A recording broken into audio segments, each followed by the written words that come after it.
Voici mon résumé pour l'anime Yozakura Family. Si vous aimez mes résumés, n'oubliez pas de vous abonner et d'appuyer sur la cloche de notification. L'histoire commence avec un gars nommé Tai, qui vient de perdre toute sa famille dans un accident de camion vraiment chaotique. Ça l'a vraiment bouleversé et lui a fait réaliser à quel point la vie est fragile. Maintenant, il est tout effrayé, pensant qu'il pourrait perdre n'importe qui qu'il aime à tout moment. Son amie d'enfance, Misumi, ressent aussi la douleur, pleurant la perte de sa famille. Mais elle lui dit de ne pas s'inquiéter parce qu'elle ne va jamais le quitter. Quelque temps passe, et nous voyons Tai dans sa salle de classe avec ses camarades qui viennent le voir, l'invitant à sortir, mais il continue de les repousser et ça les énerve parce que ce n'est pas la première fois qu'il les refuse.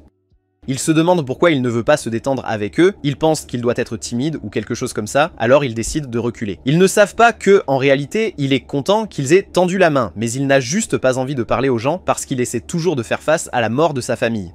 Après leur départ, Misumi s'approche de lui et lui donne de la nourriture, lui disant qu'il doit bien manger. Leurs camarades de classe les regardent, et nous découvrons qu'ils sont tous jaloux parce qu'ils ont tous un faible pour Misumi. Elle commence à s'inquiéter pour Tai parce qu'il devient asocial, disant qu'il doit s'ouvrir et parler aux gens. Mais il lui rappelle comment elle a rejeté leur aîné, Tanaka, pensant qu'il est un type génial. Donc, Tai se demande pourquoi elle l'a rejeté, mais elle lui dit de ne pas s'inquiéter pour elle et dit qu'il doit passer à autre chose et discuter avec leurs camarades de classe. Elle est sur le point de le nourrir, mais le directeur adjoint, Hirakawa, arrive et mange à sa place. Elle se fâche, lui rappelant sa promesse d'arrêter de grignoter, mais il explique qu'il n'a tout simplement pas pu se contrôler. Elle sait qu'il est censé être en voyage d'affaires, mais il dit qu'il a changé ses plans parce qu'il avait envie de manger sa cuisine. Il aime bien la couleur de ses cheveux, mais elle lui dit de retourner à son bureau. Ensuite, il dit à Tai de le retrouver après les cours. T se demande s'il a foiré quelque chose, en pensant qu'Hirakawa est totalement bizarre. Après les cours, Tai se rend au bureau d'Hirakawa, se demandant pourquoi il a été convoqué. Mais Hirakawa révèle qu'il a toute une collection de photos de Misumi. Il admet avoir pris d'innombrables clichés d'elle, révélant qu'il l'a espionnée dans l'ombre pour la protéger de tous les mecs qui essaient de sortir avec elle. Il sait que Tanaka lui a demandé de sortir avec lui, et nous voyons qu'Hirakawa a torturé le pauvre garçon, l'avertissant de rester loin d'elle. Alors Tai se rend compte qu'il est dans de beaux draps, parce que Hirakawa est carrément fou. Le mec menace même de tuer Tai, lui demandant s'il commence à éprouver des sentiments pour Misumi. Tai est en panique, craignant pour sa vie, mais Hirakawa lui dit de ne pas le prendre personnellement en disant que Misumi est sa sœur. Mais d'un coup, cette fille apparaît et appuie sur un bouton, inondant la pièce de lumière, donnant à Tai une chance de s'échapper. Il reprend conscience et Misumi l'accueille, disant qu'elle est soulagée qu'il aille bien, mais il est tout confus parce qu'il est entouré par un tas d'étrangers, donc il commence à paniquer, exigeant de savoir qui diable ils sont. Misumi lui dit de se détendre et les présente comme ses frères et sœurs. Il s'avère que la fille qui lui a sauvé la peau est Futaba, et elle a un frère nommé Shinzo, qui est carrément obsédé par les armes à feu. Ensuite, il y a Kengo, qui est passionné par les chats, et Shen, qui est un expert en technologie. Et enfin, il y a Nano, qui aime faire des expériences. Ils ont un chien de garde nommé Goliath. Misumi révèle que leur famille est en fait une équipe d'espions, et Tai n'en revient pas, se demandant s'il est victime d'une blague. Il attrape l'une des armes de Shinzo, pensant que c'est un jouet, mais quand il tire avec, il réalise que c'est du sérieux. Ils expliquent qu'être un espion est juste un boulot régulier pour eux, travaillant en tant qu'indépendants, mais ils ont du mal car l'espion du gouvernement propose ses services à un prix plus bas. Mais Shen lâche la bombe que leur famille a les meilleures critiques sur internet. Et Kengo ajoute que leur frère Ichiro améliore leur réputation parce que les dames ne peuvent pas se passer de lui. Tai fait le calcul et comprend que Kengo parle d'Hirakawa.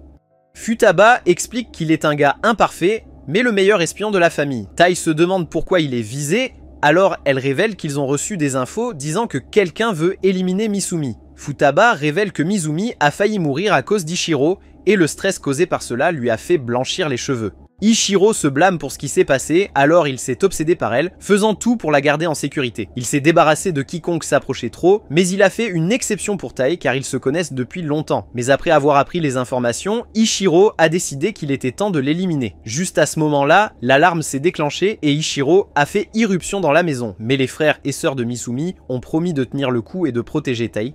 Shinzo dévoile qu'il installe des pièges partout dans la maison, mais ils savent tous qu'il y a encore un gros désavantage parce qu'Ichiro a des compétences incroyables. Tai a l'impression qu'il apporte des ennuis à la famille, mais Futaba lui dit de ne pas s'inquiéter en disant que ça a toujours été une affaire de famille. Elle lui donne un conseil en disant qu'il devrait épouser Misumi parce qu'il y a une règle dans leur famille qui les empêche de se tuer les uns les autres.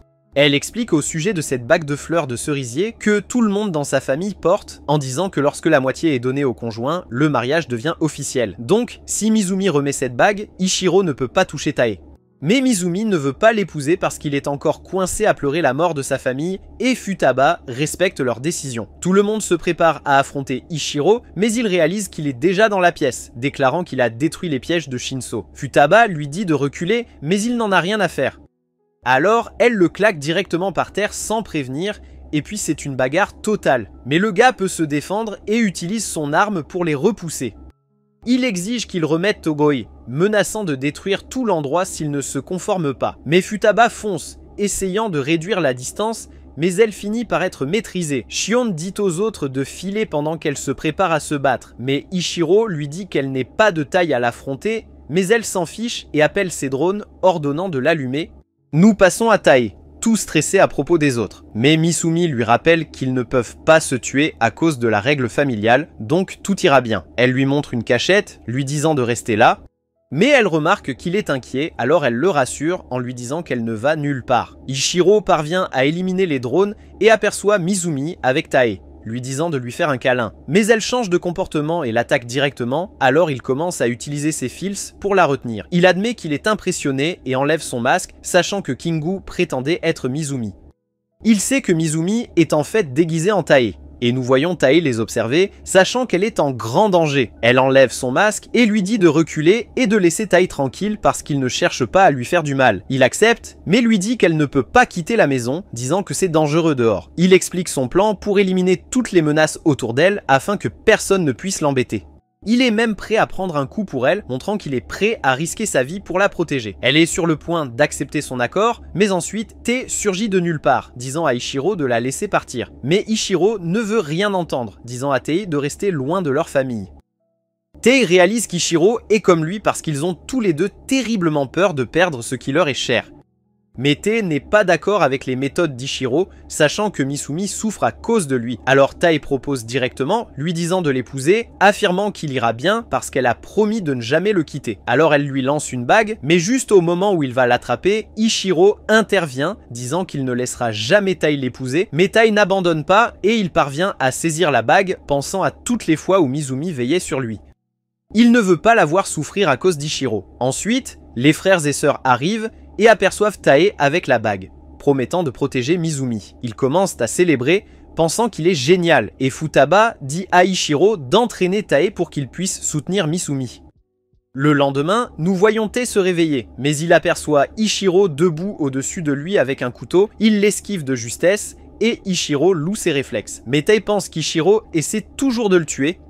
Ichiro explique que cela fait partie de leur entraînement, disant que les espions doivent rester vigilants même quand ils dorment. Maintenant, c'est l'heure de l'exercice, et sans prévenir, il attrape Tae avec ses fils. Pendant ce temps, Mizumi prépare les déjeuners, mais elle entend soudain Tae crier, alors elle se précipite pour voir ce qui se passe. Et elle découvre qu'Akiro l'aide à s'étirer. Mizumi commence à se mettre en colère, alors Ichiro décide de le signaler. Il vérifie l'heure et réalise qu'ils doivent partir. Alors il attrape directement Mizumi et il saute par la fenêtre alors que toute la maison explose. Tae se demande ce qui se passe et Ichiro explique que quelqu'un a planté une bombe dans la maison. Maintenant ils sont dans une voiture et Ichiro reçoit un rapport de Shinzo disant que la bombe était dans la cuisine, ce qui signifie qu'ils essayaient de viser Mizumi.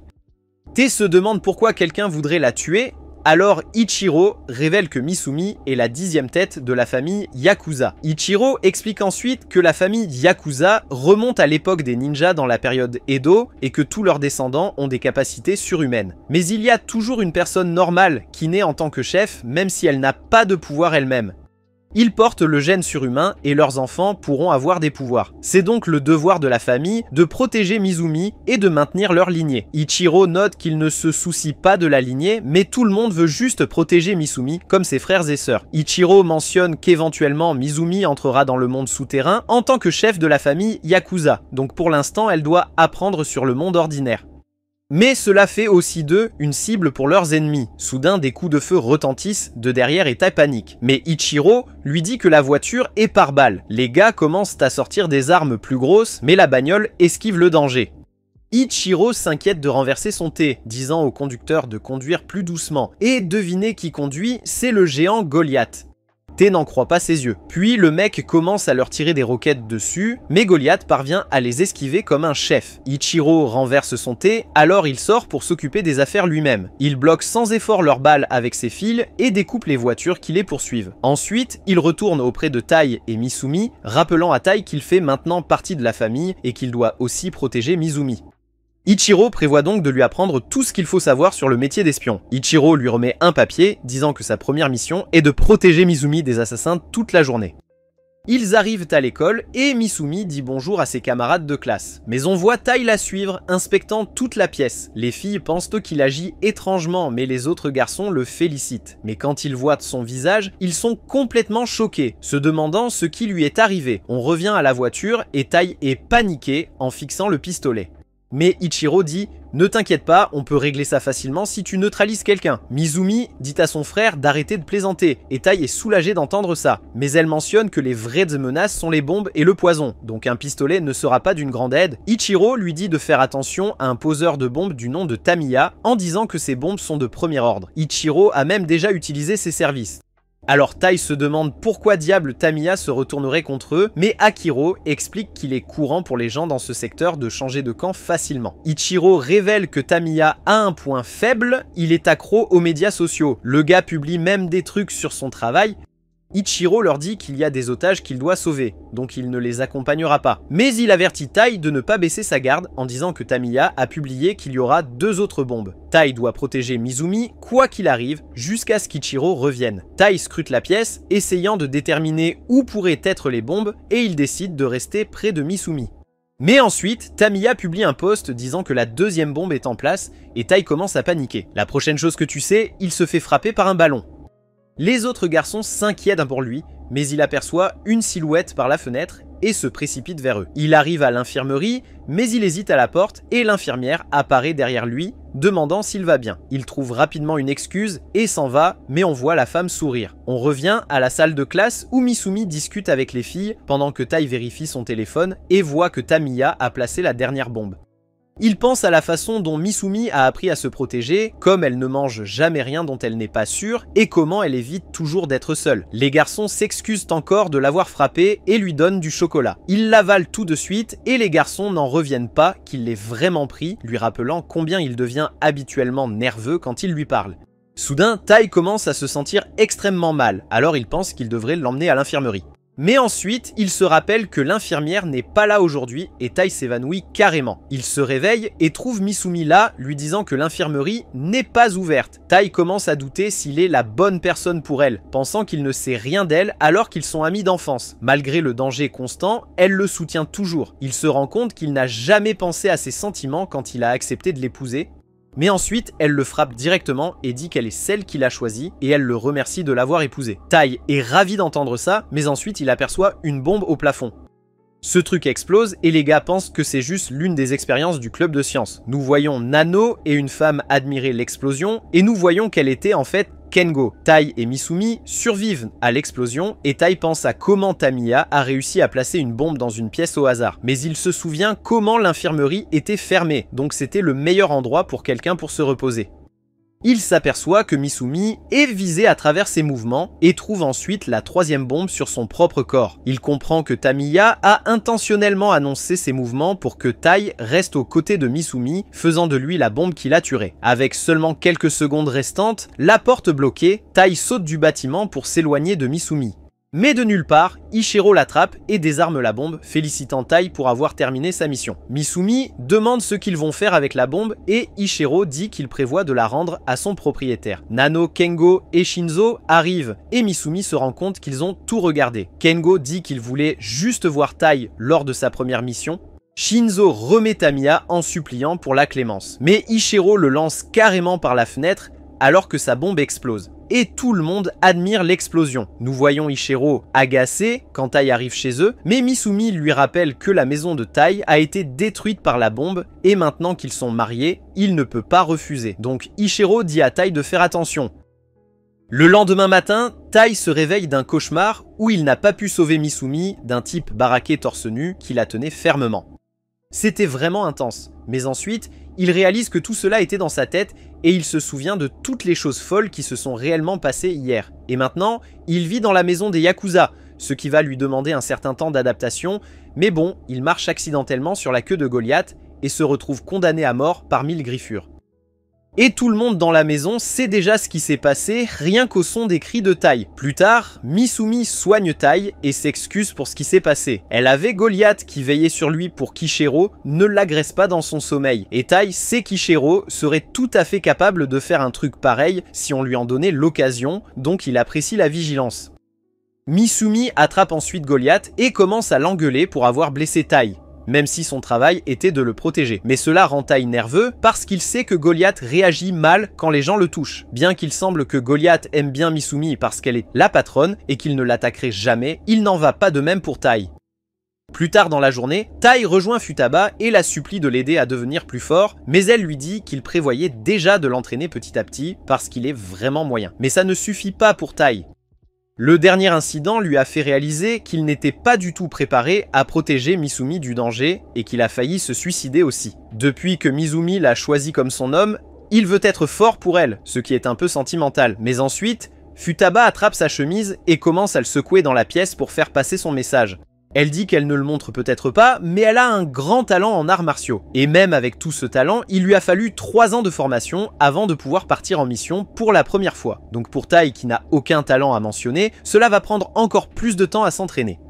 Juste avoir des émotions fortes ne suffira pas, mais cela dit, elle ne va pas laisser toute sa motivation se perdre. Alors, elle lui offre la chance d'essayer le programme d'entraînement intensif de la famille Yakuza.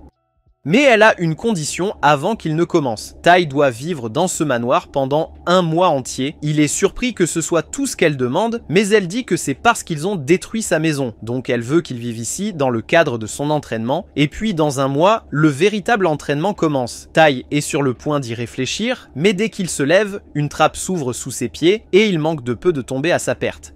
Futaba s'excuse pour cette bêtise car elle a oublié de mentionner que toute cette fichue maison est remplie de pièges pour l'entraînement des espions. Donc si Tai ne peut pas gérer les trucs pour débutants que la maison lui lance, alors aucun entraînement n'aura lieu. Tai est venu ici pour demander un entraînement, mais maintenant il craint de finir mort après seulement une fichue journée.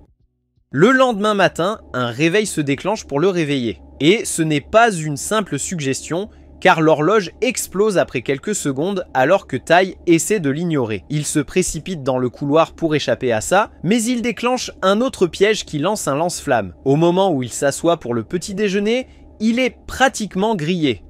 Misumi s'excuse pour sa famille complètement dingue, mais Futaba lui dit que le réveil explosif est nécessaire pour qu'il prenne l'habitude de se lever immédiatement. Tai prend une bouchée de son petit déjeuner et demande comment diable Misumi a réussi à vivre dans cette maison pendant si longtemps alors qu'elle est tout aussi ordinaire que lui. Mais elle explique qu'elle n'a pas à s'occuper des pièges parce qu'ils ne s'activent pas pour elle. Elle lui explique ensuite que les pièges peuvent être désactivés une fois qu'il a été accepté par la maison. Ils sont tous contrôlés par un système informatique. Donc, s'il parvient à franchir tous les pièges de la maison, il devient officiellement membre de la famille Yakuza et peut les activer ou les désactiver quand il veut. Les autres désactivent les pièges quand ils sont blessés ou s'ils n'ont tout simplement pas envie de s'en occuper. Et si Tai bosse comme un dingue, il pourra peut-être faire la même chose en environ 2 ans ou un truc du genre. Tai n'est pas trop chaud pour ce délai de 2 ans. Mais un instant plus tard, son estomac commence à lui jouer des tours et Futaba lui dit qu'il aurait dû faire plus attention à ce qu'il mangeait. Tout le monde dans la famille, sauf Misumi, a sa nourriture mélangée avec un peu de poison pour développer une immunité. Mais Tai n'a pas à s'inquiéter car il n'y en a que suffisamment pour le transformer en Ace Blaster le matin.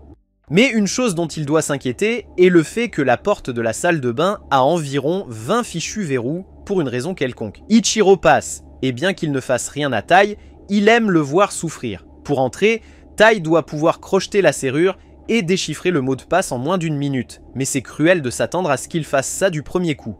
Alors Shinzo intervient pour l'aider avant que son postérieur ne se répande partout sur le sol. Le lendemain, les réveils de tout le monde commencent à sonner à nouveau et chacun trouve sa propre manière de les arrêter avant qu'ils n'explosent, sauf Tai parce qu'il n'a toujours pas compris comment faire.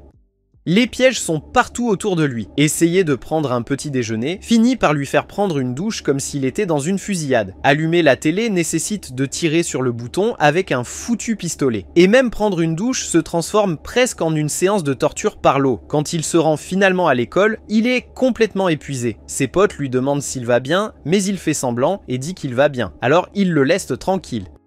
Quand la journée touche enfin à sa fin, notre garçon est complètement épuisé. Mais après avoir vérifié Misumi, il voit qu'elle a été la nuit, donc il la couvre d'une couverture et décide de travailler un peu plus. Il sort pour s'entraîner à viser, mais bon sang, il tire encore comme un Stormtrooper. Il est déterminé à continuer jusqu'à ce qu'il réussisse enfin. Mais ensuite, Misumi l'appelle et lui demande s'il veut faire une pause avec elle. Ils se détendent tous les deux à l'intérieur et Misumi lui verse une tasse de thé avant de lui demander s'il est sûr qu'il ne se pousse pas trop avec tout l'entraînement qu'il a fait. Té n'aime pas l'admettre, mais elle sait qu'il est là-bas à se démener parce qu'il pense qu'il est faible. Mais Misumi ne le voit pas comme ça. Elle se souvient d'autres fois quand ils étaient voisins. Ils n'étaient pas super proches ou rien à l'époque, mais quand elle a commencé le collège, elle a commencé à chauffer de la part de certaines filles jalouses parce qu'elle arborait cette mèche blanche stylée et Ichiro n'était pas là pour les faire disparaître. Misumi était donc à la merci de leur manière cruelle avec les ciseaux. Mais alors, Tai est arrivé et a fermé leur clapet en se coupant les cheveux sans dire un mot. Son geste a choqué ces brutes et ils sont partis en courant comme des petits chiots effrayés. Une fois que les filles sont parties, Tai a laissé tomber les ciseaux et a dit à Misumi qu'il avait prévu de se couper les cheveux de toute façon, donc qu'elle n'avait pas à s'inquiéter. Elle se sentait toujours mal à ce sujet, mais il a insisté que ce n'était rien, et à partir de ce jour-là, ils sont devenus super proches. Il l'a soutenue tout ce temps, alors elle lui fait savoir qu'il n'a plus besoin de se tuer à la tâche. Un certain temps passe et Tai se réveille un matin réussissant à arrêter ce foutu réveil explosif avant qu'il ne recommence à sonner. Il traverse le couloir sans déclencher aucun de ces foutus pièges. Il entre dans le salon et salue Shinzo alors qu'il essaie à nouveau d'allumer la télé avec un pistolet. Son objectif s'est amélioré et maintenant il peut appuyer sur ce bouton d'allumage, mais changer de chaîne est encore un peu compliqué pour lui. Alors Shinzo lui donne quelques conseils pour réduire le recul lorsqu'il tire avec ce pistolet. Peu après, Shin entre dans la pièce et elle est vraiment impressionnée que Tai puisse maintenant allumer la télévision avec facilité. Elle est venue donner à Shinzo quelques données de performance de Tai qu'elle a analysées pour lui. Tai est super reconnaissant pour toute l'aide qu'il lui apporte, mais il a une question qu'il meurt d'envie de poser. Il demande à Shin pourquoi Shinzo traîne toujours dans une poubelle, mais la réponse est assez simple. Le gars est juste super timide et paresseux, donc il quitte rarement le petit tank qu'il a construit pour lui-même. Mais ce n'est pas le point, elle dit à Tai de se dépêcher parce qu'il est censé rencontrer Nano pour apprendre à gérer le gaz toxique. Alors qu'il rebondit, Shinzo dit qu'il pense que Tai a vraiment du talent pour ce truc d'espionnage. Mais bien que Shin soit d'accord qu'il fait de réels progrès, elle sait que c'est grâce à son propre travail acharné.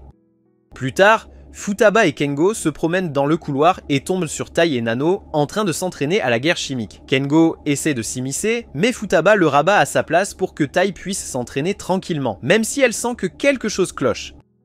Plus le temps passe, et Tai termine sa routine matinale sans accroc. Misumi est vraiment fier de ses progrès en seulement 3 semaines de vie ici. Il lui demande de lui passer le lait, mais il y a une chose à laquelle il n'est toujours pas habitué, ses doses de poison doux. Alors, une fois de plus, il doit courir aux toilettes.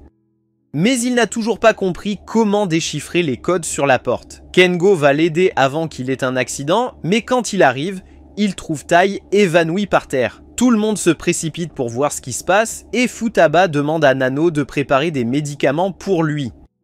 Plus tard, Tai se réveille sur la table de diagnostic de Nano, et heureusement pour lui, il n'a qu'une fièvre à cause d'une grande fatigue. S'il se repose pour le reste de la journée, il ira mieux, ou du moins, il irait mieux s'il n'avait pas de blessure aussi grave. Futaba a remarqué qu'il cache quelque chose depuis un petit moment maintenant, car il n'y a pas moyen qu'il obtienne ces résultats incroyables sans prendre des mesures drastiques. Il l'a gardé discret avec l'aide des autres, et Futaba est carrément déçu de Nano pour s'être laissé aller comme ça. Tai lui dit que ce n'est pas la faute des autres parce qu'ils ont essayé de l'arrêter de tout donner. Mais il était têtu comme un âne et les a suppliés jusqu'à ce qu'il cède parce qu'il voulait protéger Mademoiselle Yumi dès que possible. Futaba lui donne une tape sur la tête parce qu'il est si stupide et qu'il ne réalise pas qu'il ne peut pas s'occuper de Mademoiselle Yumi s'il ne s'occupe pas de lui-même d'abord.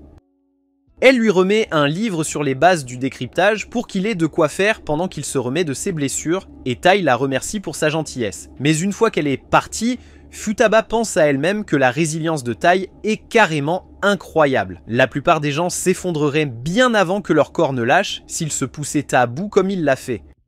Mais Tai continue de s'entraîner dur pour Miss Yumi, et cela signifie peut-être qu'il a ce qu'il faut pour la protéger après tout. Quelques jours plus tard, Tai est complètement rétabli et enfin capable de déverrouiller la maudite porte de la salle de bain tout seul, et c'est une raison de célébrer. Et puisqu'il a réussi à déjouer tous les pièges de la maison, il obtient l'accès administrateur pour les désactiver et est officiellement reconnu comme Yakuza.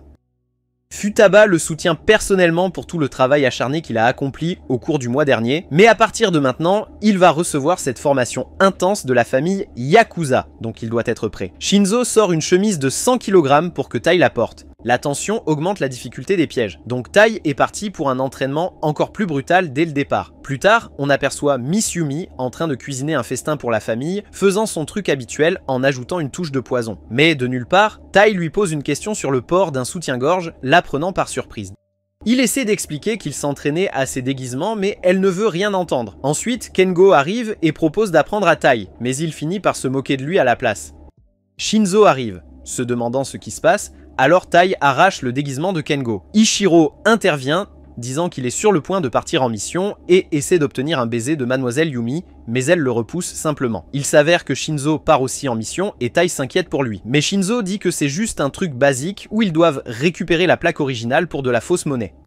Tai n'arrive pas à croire que cela soit considéré comme une mission facile, alors Shinzo lui donne quelque chose avant de partir. La scène suivante, on voit Tai et Mademoiselle Yumi marchant vers l'école, et tout à coup, une balle de baseball leur arrive dessus en volant. Mais Tai l'attrape comme si de rien n'était, la renvoyant avec une vitesse incroyable, et l'entraîneur lui demande directement de rejoindre l'équipe. Pendant la pause déjeuner, Mademoiselle Yumi mentionne comment son entraînement l'a rendu presque surhumain et lui dit de faire attention à ne pas révéler son identité. Après l'école, Mademoiselle Yumi s'occupe de tous les papiers de la famille et Tai est impressionné par la manière dont elle gère tout cela. Mais elle lui dit qu'elle s'y est habituée et que c'est sa responsabilité en tant que chef. Tout à coup, elle remarque qu'il manque quelque chose et décide de rendre visite à Kengo. Tai n'en revient pas de voir l'état de désordre de la chambre de Kengo et Mademoiselle Yumi le réprimande pour avoir oublié de joindre les documents à son rapport. Kengo s'en fiche et dit que ça n'a pas d'importance et Tai propose de chercher dans la chambre, mais Kengo dit que ça ne sert à rien parce qu'il n'a jamais fait ce fichu rapport. Il sort complètement nu et Mademoiselle Yumi lui dit de se couvrir devant elle, mais Kengo lui rappelle qu'ils prenaient des bains ensemble quand ils étaient enfants. Mademoiselle Yumi décide de le punir, mais Kengo passe devant eux à toute vitesse. Tai essaie de l'arrêter, mais Kengo se déguise en Mademoiselle Yumi, prenant Tai par surprise et le faisant hésiter, puis il s'échappe. Mademoiselle Yumi active le mode hibernation et toute la maison se verrouille. Pendant ce temps, nous voyons Shinzo se faufiler à travers une conduite d'aération, portant des lunettes à rayon X pour observer ce qui se passe. Il remarque que la sécurité est plus stricte que prévu, et ensuite le directeur de l'endroit arrive. Il se sent bien parce que les choses semblent se dérouler comme prévu, mais il semble que quelqu'un d'autre tire les ficelles. Shinzo neutralise deux gardes et parvient à s'emparer de la plaque originale, mais soudain, l'alarme se déclenche. Nous surprenons Mademoiselle Yumi et Tai à la recherche de Kengo, vérifiant s'il se cache avec un des autres frères et sœurs, mais personne ne l'a vu. Ils jettent même un coup d'œil dans la chambre d'Ichiro, mais elle est juste remplie de photos de Mademoiselle Yumi, alors ils décident de continuer à chercher. Ils sont rejoints par les trois autres frères et sœurs qui sont curieux de savoir ce qui se passe. Soudain, ils réalisent que Kengo s'était déguisé en eux plus tôt. Ils entendent Kengo rire et le voient sortir d'une foutue peinture. Mais il s'échappe très vite. Tai part à sa poursuite, mais lorsqu'il tourne le coin, Kengo se faufile. Mizumi se demande ce qui s'est passé et Tai pointe vers un tunnel. Mizumi n'en revient pas qu'il y ait un passage secret qu'elle ne connaissait pas et elle est furieuse que Kengo se soit échappé. Elle lève le confinement et il retourne dans la chambre de Kengo pour terminer la paperasse. Mais ensuite, Mizumi met soudainement des menottes à Tai et l'appelle Kengo. Tai est complètement confus et demande ce qui se passe. C'est alors que Mizumi révèle qu'elle savait que le plan de Tai était de la tromper pour désactiver le confinement. Elle souligne également que le vrai Tai la laisse toujours passer les portes en premier. Alors Kengo admet sa défaite et accepte de faire sa fichue paperasse. La scène suivante, nous voyons Tai en train de dévorer un curry lorsqu'un appel arrive. C'est Shinzo et il panique parce qu'il y a plus d'ennemis que prévu et qu'il est à court d'armes. Il s'avère que même s'il est un expert en armes, c'est un vrai lâche quand il n'a plus rien pour se battre. Alors Mizumi demande de l'aide à Tai. On surprend Tai avec un colis, s'infiltrant dans l'installation, mais ensuite un type le surprend. Il se souvient de son entraînement avec Shinzo, alors il riposte et désactive l'arme du type, le neutralisant. Plus de gens commencent à l'attaquer et Tai peut dire qu'ils sont 3. Il parvient à en éliminer 2, mais le 3e est sur le point d'appeler des renforts. C'est à ce moment-là qu'on découvre que Shinzo lui a donné un pistolet, alors il décide de l'utiliser. Le truc tire de l'électricité et grille la radio. Tai arrive jusqu'à Shinzo, qui le serre instantanément dans ses bras et admet qu'il avait une peur bleue. Il câline son nouveau pistolet et Tai suggère qu'ils se mettent en route. Mais soudain, ils sont repérés. Cependant, Shinzo reprend son mode badass et les désarme rapidement. Ils prennent la fuite et Shinzo gère les gardes comme si de rien n'était. Il se dirige vers la sortie, mais il y a un tireur embusqué et Tai prend une balle dans la jambe. Le gars menace de finir Tai et dit à Shinzo de lâcher son arme. Shinzo voit Tai en train de saigner et jette son arme. Dans un flashback, Misumi dit à Tai qu'il peut donner à Shinzo n'importe quoi comme arme tant que cela le met à l'aise. Alors Tai lui lance soudainement une foutue fourchette et Shinzo l'utilise pour détruire le pistolet du gars et il a pu l'achever. Ils ont réussi à s'échapper et ils se sont tous les deux excusés d'avoir tout gâché. Tai est inquiet parce que Shinzo n'a plus de balles, mais il sait qu'il doit s'y habituer et devenir plus fort parce qu'il doit protéger la famille en tant que grand frère. Le soir suivant, nous voyons Tai au téléphone avec Misumi qui l'invite à sortir. Mais ensuite, cette fichue voiture arrive et un type au hasard se montre. Alors Tai lui raccroche au nez. Le type s'approche et se présente comme Seigi, un flic, et commence à bombarder Tai de questions. Il se dirige vers le commissariat où Seigi sort une photo de Tai de sa dernière mission, et Tai commence à devenir nerveux en se demandant comment diable Seigi l'a trouvé. Seigi lâche une bombe et montre à Tai des vidéos de lui lors des événements récents, pensant qu'il est responsable de tout le bordel qui s'est passé. Il traite Tai de criminel et le menace de l'arrêter. Mais ensuite, Seiji commence à penser que Tai travaille avec une organisation secrète. Alors il lui propose un marché, balance tout le monde et il aura une peine plus légère. Tai n'en veut pas et dit qu'il ne sait rien. Seiji essaie de lui donner de l'eau, mais Tai sait que c'est mélangé avec du sérum de vérité. Alors, il refuse de le boire. Seiji le force à l'avaler, mais Tai fait un coup d'éclat et le rattrape avec un ballon et il continue de faire l'idiot. Soudainement, Seigi l'attaque et Tai réalise qu'il y a des cadavres dans la pièce. Seigi explique qu'il vient d'éliminer un trafiquant de drogue, se vantant de ne pas avoir peur de faire justice lui-même. Il saisit Tai et le menace de le tuer, mais il aperçoit alors un fil et réalise que Shiro est impliqué. Tai dit à Seigi qu'il ne sait rien. Seigi est sur le point de donner un coup de poing, mais Tai l'esquive et le coup de poing finit par traverser le mur. Pendant ce temps, Shiro écoute et commence à se moquer de la performance pathétique de Seigi. Tai demande une explication et Shiro révèle que Seigi est son pote et qu'il a couvert les activités de la famille en échange de leur aide dans ses enquêtes. Ichiro demande si Tai a réussi le test et explique que Tai ne les a pas dénoncés et qu'il a hâte de travailler avec lui. Seiji mentionne qu'il a un gros travail pour Ichiro, alors il se rend compte qu'il est temps pour sa prochaine mission et décide de partir. Le lendemain, Tai est épuisé parce qu'il n'a pas pu suffisamment dormir, et Misumi s'inquiète pour lui. Ichiro entre dans la classe et annonce qu'il va être le professeur remplaçant. Il commence à donner un cours et Tai est sur le point de s'évanouir. Puis, il sent une fichue craie venir vers lui à une vitesse fulgurante. Il l'évite juste à temps. La craie laisse un foutu trou dans le mur et Ichiro utilise le code Morse pour communiquer, disant à Tai qu'il doit apprendre à contrôler ses habitudes de sommeil. Ichiro commence à parler des dauphins et de comment ils ne dorment pas comme les humains. Il dit qu'il désactive simplement une partie de leur cerveau pour se reposer. Le mec dit à Tai qu'il doit apprendre cette compétence, mais Tai pense que c'est impossible parce que les humains ont besoin de dormir pour survivre. Ichiro prévient Tai qu'il va lui lancer encore plus de craie s'il le surprend en train de dormir.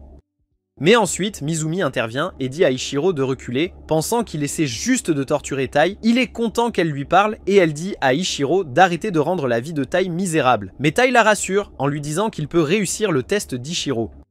Mais Ichiro sort soudainement une pastille et l'écrase, remplissant toute la pièce de gaz soporifique. Misumi met un masque à gaz et s'énerve parce que tout le monde s'évanouit. Ichiro aperçoit Tai en train de dormir et commence à lui lancer des craies, mais Tai se défend comme un pro. Misumi est choquée parce qu'elle voit que Tai peut bouger même quand il dort. Ichiro réalise que Tai est à moitié réveillé et commence à lancer encore plus de craies, mais Tai les esquive toutes comme un véritable ninja. Ichiro est impressionné et continue à lancer des craies jusqu'à la fin du cours. Mais ce soir-là, on découvre que Tai n'arrive plus à se remettre dans cet état de demi-sommeil. Tout le monde le trouve bizarre parce qu'il le voit en train de marcher en dormant et tout ça. Le lendemain, Tai lit un manuel sur comment sortir avec quelqu'un comme un espion. Il réalise qu'il n'a pas passé assez de temps avec Misumi et il a peur que leur relation se détériore. Il est sur le point de l'inviter à sortir lorsqu'il reçoit un appel de Seiji. Seiji dit qu'il y a une mission urgente et que Tai doit y aller. Alors, Tai se rend dans un parc d'attractions et Seiji lui dit d'attraper un couple dangereux qui cause des problèmes avec leurs armes à feu. Mais Seiji n'a aucune idée de leur apparence, alors il dit à Tai de faire attention à tout comportement suspect. Mais Tai se rend compte qu'il se fait remarquer parce qu'il est tout seul parmi une mère de couple. Juste à ce moment-là, Mizumi arrive et dit qu'elle sait ce qui se passe et qu'elle va l'aider à se fondre dans la masse. Elle désigne même des personnes suspectes à proximité. Elle lui dit qu'elle peut se débrouiller seule, alors il n'a pas besoin de s'inquiéter pour elle. Il remarque ce couple mignon qui passe un bon moment avec le garçon complimentant la tenue de la fille. Alors Tai essaie de l'imiter et dit à Misumi qu'elle peut faire des coups de pied impressionnants dans sa tenue. Mais elle répond simplement qu'elle peut se déplacer facilement et il réalise qu'il a du mal à la divertir. Il remarque un couple louche qui monte sur un grand 8, alors il décide de les suivre. Tout le monde s'amuse à fond sur le manège, mais Tai finit par s'endormir car cela ne vaut rien comparé à son entraînement intensif. Après le tour, Misumi et Tai surveillent le couple et réalisent qu'ils ne sont pas aussi dangereux qu'ils le laissent paraître. Puis ils voient un autre couple et pensent qu'ils ont l'air de fauteurs de troubles. Alors, Tai décide de les suivre pendant qu'ils vont faire un autre tour, mais tout d'un coup, ils commencent à s'embrasser et tout ça. Tai se rend compte qu'ils sont juste un couple normal en train de s'amuser. Misumi repère un autre couple suspect et Tai décide de les observer pendant qu'ils prennent un café. Il entend le gars parler d'un objet spécial et fouiller dans sa poche. T commence à penser qu'il a une arme, mais il sort une foutue bague et demande à la femme de l'épouser. Tai est tout frustré parce qu'il ne trouve aucun indice. On le voit avec une rose à la main, pensant à rendre Misumi heureuse, mais ensuite il entend le gentil couple commencer à se disputer et il ne peut pas croire que ces conneries se passent parce qu'ils étaient tous proches pendant les trajets. Soudain, ils sortent leurs armes et Tai réalise qu'ils sont ses cibles. Tout le monde commence à paniquer alors qu'ils se tirent dessus, donc Tai se met à l'abri. Il voit sa rose se faire exploser et il se met en colère. Il sort ses balles électriques et les abat. Les flics arrivent et les arrêtent et Seiji remercie Tai pour son aide, disant qu'il a fait du bon boulot. Mais zut, Ichiro découvre cela et a l'air très contrarié parce que Tai est allé à un rendez-vous avec Misumi. Nous voyons Tae et Mizumi se détendre sur la grande roue et Mizumi mentionne comment ils ont pu profiter de toutes les attractions. Tae se demande pourquoi elle n'a pas voulu monter sur la grande roue avant d'avoir fait les autres manèges. Elle explique qu'elle voulait admirer le coucher de soleil avec lui. Il lui tend la rose, disant qu'elle a été abîmée lors de la fusillade, mais qu'il tient à la remercier pour tout ce qu'elle a fait. Elle l'accepte et ils passent le reste de la journée ensemble à se détendre. De retour à la maison, on voit Shen complètement épuisée alors qu'elle termine enfin sa mission. Elle est sur le point de s'effondrer, mais sortie de nulle part, une fille mystérieuse pirate son système. Shen n'est pas d'accord pourtant et elle riposte contre le hacker. On la voit dans le jeu, poursuivant un hérisson incroyable, mais la fille déconnecte son ordinateur, lui permettant de s'échapper. Quand elle rallume son système, elle se rend compte que la fille a volé des photos de Tei. Le lendemain matin, Tai et Misumi croisent Shen. Ils se demandent pourquoi elle a l'air si fatiguée, et elle mentionne le hacker et comment c'est louche parce qu'ils ont seulement pris des photos de Tai, et cela donne à Tai un mauvais pressentiment. Tai et Misumi se dirigent vers l'école en pensant à ce que le hacker pourrait rechercher. Mais de nulle part, ils sont arrêtés par des aiguilles et nous voyons la mystérieuse fille. Tei essaie de partir mais ils ne peuvent pas la semer, alors ils se préparent à se battre. La fille l'attaque directement mais il parvient à la repousser. Elle lui avoue son amour mais révèle aussi qu'elle essaie de le tuer. Mizumi la reconnaît comme Ayaka, l'espionne chasseuse d'hommes. Ayaka n'aime pas ce surnom. Mais Misumi explique qu'elle utilise ses compétences d'espionne pour retrouver les garçons dont elle est tombée amoureuse et les poignarde avec ses aiguilles. Ayaka révèle qu'elle est tombée amoureuse de Tae après avoir regardé une vidéo de lui sur le dark web, mais cela a fini par mettre une prime sur sa tête. Soudain, elle lance ses aiguilles et nous voyons d'autres personnes venir après Tae à cause de cette prime. Mais Ayaka commence à perdre son calme, voulant Tae pour elle seule. Tae lâche la bombe qu'il est marié à Misumi, donc il ne peut pas se laisser faire. Ayaka s'effondre en entendant cela, souhaitant qu'elle puisse tuer Misumi sur le champ. Mais elle révèle qu'Ichiro lui a donné la permission de cibler Tae à condition qu'elle garde ses mains loin de Mizumi. Tae et Misumi ne peuvent pas croire qu'Ichiro approuverait cela, et Ayaka commence à lancer des aiguilles tout autour d'eux, mais elle leur fait savoir qu'ils se reverront bientôt avant de s'en aller. Ils arrivent à l'école et Ayaka est présentée comme la nouvelle élève transférée. Elle finit par s'asseoir à côté de Tai et alors qu'elle se dirige vers son siège, elle trébuche et lui lance une aiguille, mais il parvient à l'attraper. Nous voyons Tai continuer sa journée, essayant d'esquiver les tentatives d'assassinat d'Ayaka. Il déjeune avec Misumi et continue d'esquiver les attaques d'Ayaka. Ayaka commence à désespérer, alors elle utilise ses aiguilles sur tous les autres élèves de la classe, disant qu'elle les a tous injectés avec un poison qui contrôle l'esprit. Elle leur ordonne de retenir Tae et ils le maintiennent tous. Elle se prépare à l'achever, mais Misumi intervient, lui disant qu'elle a dépassé les limites.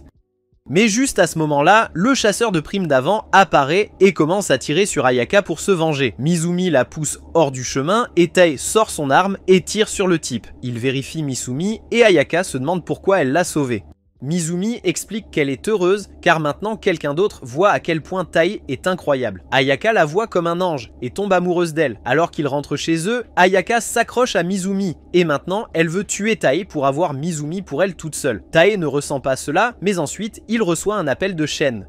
Il la retrouve dans sa chambre et... c'est Shen, toujours à la recherche de copains pour jouer à des jeux. Tae est complètement perdu, mais Shen lance le jeu, disant qu'ils doivent vaincre les ennemis qui apparaissent. Ils commencent à jouer, et Shen dit qu'il est temps pour le boss. Tae est choqué que ça arrive si vite, mais ils affrontent un monstre de train.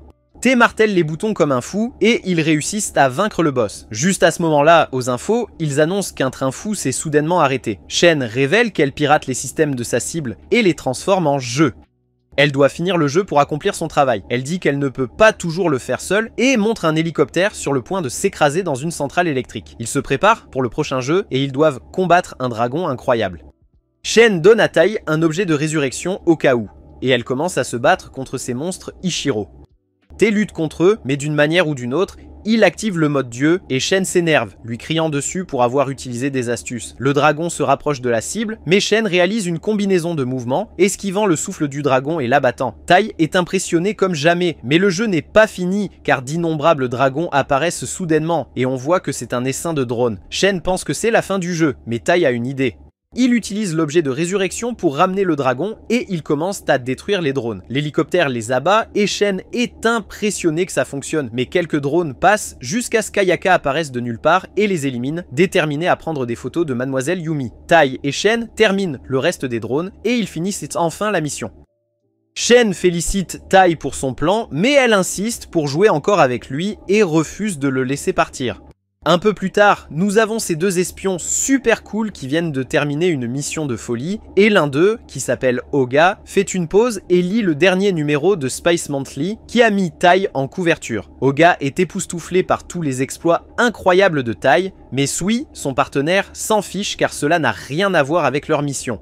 Pendant ce temps, de retour au manoir Yakuza, Tae se détend quand il reçoit un appel de Nano qui cherche à rentrer chez elle. Tae est en train de faire son échauffement, mais il accepte de l'aider et lui demande où il se trouve maintenant, et Nano révèle qu'il est dans un laboratoire maléfique. Tae a besoin de plus d'informations, alors Nano explique. Ce laboratoire prépare des armes biologiques sérieuses, comme du gaz toxique. La mission de Nano était de s'infiltrer dans cet endroit et de le fermer, et il l'a réussi, mais maintenant il tient une bombe appelée Sodom chargée de germes. Si cette chose explose, elle va tout détruire dans un rayon de 10 km. Sans aucun doute, sortir cette chose est super risqué, alors Nano décide juste de la manger. Tae est un peu effrayé parce que Nano vient d'avaler une fichue arme biologique, mais il explique que son corps est très bon pour détoxifier les choses, donc ça ne pourra pas le tuer. Mais ça va lui prendre environ 3 heures pour neutraliser le gaz toxique dans son système, et comme effet secondaire, il va être complètement KO. Heureusement pour Nano, il a déjà assommé tout le monde dans le labo, donc il n'y a pas de danger immédiat. Mais il veut que Tae vienne le récupérer avant que les autres gars du labo ne se rendent compte et ne commencent à le traquer. Tae comprend le plan et se prépare, prêt à foncer vers le labo. Mais quand il arrive là, quelque chose semble bizarre, comme un pressentiment étrange. Il reste en alerte maximale, vérifiant chaque recoin, mais il n'y a aucun signe de sécurité nulle part jusqu'à ce qu'il tombe sur les corps des gardes de sécurité, et c'est là que ça commence à devenir vraiment flippant. Les gardes sont déjà hors service et le système de sécurité a été piraté, mais ce n'est pas le style de Nano, alors il se demande qui est derrière tout ça. Il est perdu dans ses pensées pendant un instant lorsque l'un des gardes qui n'est pas assommé vise Tae avec son arme, mais juste avant qu'il ne puisse appuyer sur la gâchette, ce garde est projeté contre un mur par une fichue boulet chaîne et ceux qui l'ont sauvé ne sont autres que Sui et Oga de tout à l'heure.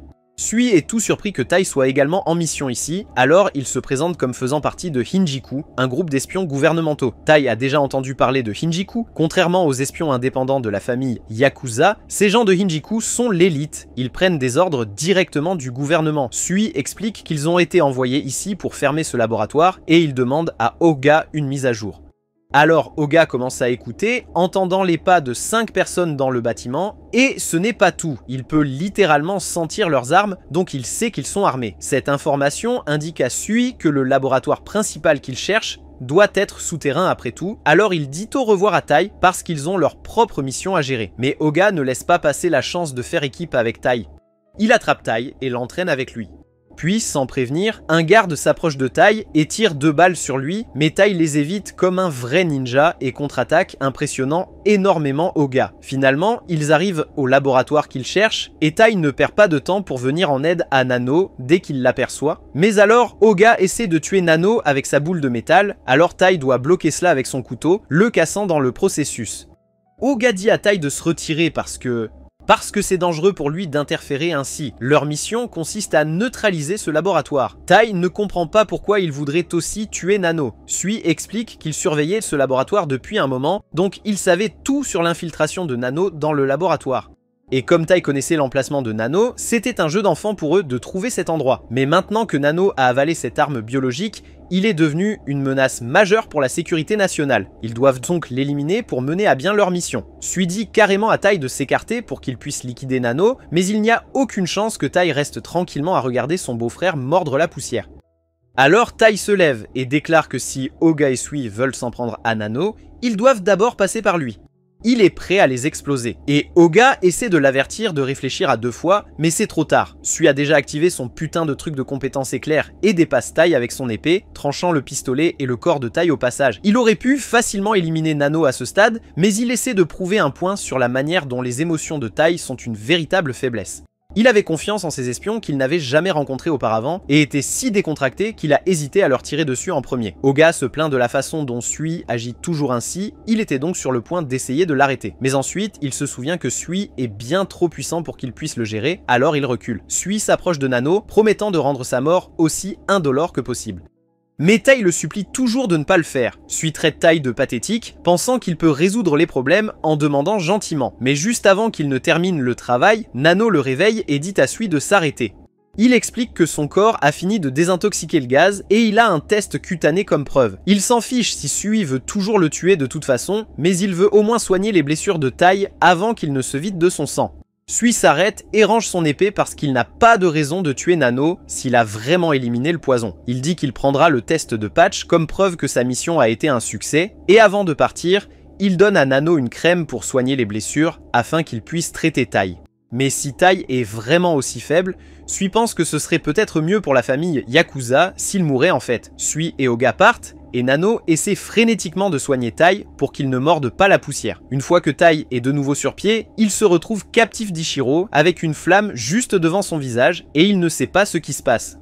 Ichiro montre à Tai qu'il a encore fait la une de Spy Magazine, mais cette fois, il s'agit de comment Tai s'est fait botter le derrière par les espions Hinajiku. Ils appellent même cela la chute de la famille Yakuza. Ichiro est furieux à propos de ça et il va traquer le journaliste qui a écrit cet article plus tard. Mais pour l'instant, il met tout le blâme sur Tai pour la mauvaise réputation que la famille Yakuza a reçue, bien qu'une grande partie soit due aux actions d'Ichiro lui-même. Mais ce qui le rend le plus furieux, c'est que Tai a presque fait tuer Nano, parce qu'il est très faible. Si Ichiro avait le choix, il préférerait que Sui élimine Tai. Mais ensuite, Nano et Mizumi arrivent et arrêtent immédiatement l'intimidation d'Ichiro. Mizumi va libérer Tai de ses liens, mais quand Tai peut enfin parler, il dit qu'il ne blâme pas Ichiro d'être en colère, parce que c'est vrai qu'il a gâché le nom de la famille Yakuza. Nano essaie de lui dire que Tai est la raison pour laquelle il respire encore. Mais Tai ne le voit pas de cette façon, parce qu'il pense que tout ce qu'il a fait, c'est retarder Sui de quelques secondes, parce qu'il est faible comme de la merde. Puis Ichiro intervient, fait tourner Tai, et lui dit qu'il ne fera jamais rien d'assez important pour ébranler la famille Yakuza. Mais s'il veut vraiment assumer sa défaite, la seule chose qu'il doit faire est de devenir plus fort, et de se venger de Sui. Ailleurs, nous voyons Sui se détendre dans un train et dire à ce type de bouger. Mais le type ne bouge pas parce que ses jambes sont longues et qu'il y a beaucoup de place ailleurs pour Sui. Mais Sui le prend personnellement et déchire carrément les vêtements du type, puis s'éloigne pour trouver un autre endroit comme si de rien n'était. Et une fois qu'il s'est installé, il finit par évoquer quelque chose qui le tracasse depuis un moment et demande à Tai ce qu'il pense faire avec ce déguisement sacrément suspect. Tai réalise qu'il a été démasqué et Sui demande s'il est là pour essayer de se venger de leur dernier combat, mais ce n'est pas l'agenda de Tai. Plus tôt, Ichiro a révélé que les espions Hinajiku avaient tous leurs propres compétences uniques. Donc si Tai veut les vaincre dans une bataille d'espions, il doit absolument récolter toutes les informations possibles sur leurs capacités. C'est pourquoi Tai dit à Sui qu'il va apprendre tout ce qui lui manque en tant qu'espion en observant Sui. C'est la première fois que Sui entend quelqu'un dire qu'il va l'espionner, mais il n'a aucune objection et dit que Tai peut faire ce qu'il veut. Cependant, il ne croit pas que Tai sera capable de le suivre avec son talent éclair. Tai avait du mal à suivre Sui et se souvient de ce que Ichiro lui avait dit sur la technique de déplacement Hinijiku. C'est leur manière secrète de marcher silencieusement à des vitesses folles, ce qui les aide dans l'espionnage, la filature et le combat. Sui est l'un des chefs d'équipe à Hinijiku et il est un maître dans ce domaine. Donc Tai doit vraiment se concentrer pour même le remarquer. Mais Tai n'abandonne pas. Il doit faire tout ce qu'il faut pour garder un œil sur Sui. Mais bon sang, Sui devient vraiment agaçant quand Tai commence à marcher à son rythme. Alors il sort son épée et déchire tous les vêtements de Tai, le laissant se faire attraper par la police de la gare. Mais Tai ne recule pas. Donc, le lendemain, pendant que Sui et Oga sont en mission, Tai les suit de près et Sui en a encore assez et déchire une fois de plus les vêtements de Tai. Le troisième jour arrive et Sui et Oga se détendent sur le côté d'un bâtiment déjeunant et Tai est toujours juste derrière eux. Sui prend son épée et découpe encore une fois les vêtements de Tai. Après une semaine entière, Sui et Oga sont en mission et Tai les suit toujours. Oga est en fait impressionné par les progrès de Tai en une semaine seulement, mais Sui n'en a rien à faire. Il s'approche pour trancher à nouveau les vêtements de Tai, mais cette fois, Tai parvient à esquiver suffisamment pour sauver son pantalon de la découpe. Sui commence à réaliser que peut-être, juste peut-être, Tai s'améliore vraiment, mais il continue quand même et coupe le reste des vêtements de Tai. Plus tard dans la journée, Nano entre dans la cuisine et trouve Ichiro en train de préparer le dîner. Nano demande à Ichiro s'il a vu Tai quelque part et Ichiro dit qu'il l'a trouvé effondré près de la porte, probablement parce qu'il a encore perdu contre Sui. Mais quand Nano demande si Ichiro l'a transporté jusqu'à sa chambre, Ichiro révèle qu'il utilise actuellement le corps de Tai comme une planche à découper. Nano pousse Ichiro de côté et vérifie si Tai va bien. Mais Tai rit simplement et dit que Sui l'a encore eu. Nano ne comprend pas pourquoi Tai se pousse aussi fort pour suivre Sui partout. Mais Tai croit qu'il doit faire cela pour surmonter sa faiblesse. Il pense qu'il vaut mieux mourir parce que personne ne veut d'un grand frère faible comme lui. Nano ne le voit pas de cette façon, car depuis le premier jour, Tai a toujours fait des trucs que personne n'attendait. Alors, peu importe ce que les gens disent, Tai sera toujours cool aux yeux de Nano. Le 10e jour où Tai suit Sui, il l'a suivi toute la journée. Et Sui est en fait impressionné, mais Sui en a fini de jouer avec Tai. Il est prêt à en finir avec lui pour de bon cette fois-ci. Alors il se prépare à frapper, mais Tai a un coup d'avance. Il attrape le bras de Sui, bien qu'il soit encore entaillé dans le processus. Après avoir reçu tant de coups de la lame de Sui, Tai réalise que bien que les entailles soient partout sur son corps, elles commencent toujours au centre. Il ne peut toujours pas voir les attaques venir ou y réagir. Mais au moins maintenant, il peut survivre à l'assaut de Sui. Il jette Sui à travers la cour, et maintenant Sui comprend pourquoi Tai a intégré la famille Yakuza, donc Sui n'essaie plus de se débarrasser de lui. Il appelle Oga pour aider à soigner les blessures de Tai. Oga sort de sa cachette et commence à soigner Tai. Il n'arrive pas à croire que Tai a vraiment réussi à esquiver l'épée de Sui, mais Sui sait que Tai ne l'a pas vraiment esquivé. Il a juste mémorisé les mouvements de Sui, alors il savait quand l'attaque arrivait. Mais même ça, c'est super impressionnant. Au final, cet article sur Tai se faisant botter le derrière finit par être oublié. Mais Tai a encore beaucoup de problèmes à gérer parce que maintenant, il y a des articles sur lui étant tout nu partout en ville. Et les gens pensent qu'il est un pervers bizarre maintenant. Donc plus tard, il y a cette fête de fous qui se prépare, organisée par des politiciens UP. Et les espions Hinijiku étaient censés régler quelques affaires là-bas. Mais ils ont carrément raté leur mission. Les espions s'excusent auprès de leur patron pour ne pas l'avoir accompli. Mais les politiciens ont été super vigilants ces derniers temps, donc ça a été vraiment difficile de passer parce que la sécurité était super stricte. Le patron ne s'en fait même pas parce qu'elle savait que ça allait se passer comme ça. Mais elle a ce plan génial pour percer leur sécurité, et ça va impliquer Tai. Le lendemain, Tai traîne dans le parc avec Misumi, et il est super content de passer du temps avec elle parce qu'elle lui a demandé de l'aider avec une course. Mais il est vachement curieux de savoir pourquoi elle a besoin de tout ce truc dans son sac à dos. Finalement, il tombe sur un ancien pote de Mizumi. Il s'avère que c'est Sui et Tai est aux anges. Mizumi explique qu'il connaît Sui parce qu'ils ont déjà travaillé ensemble.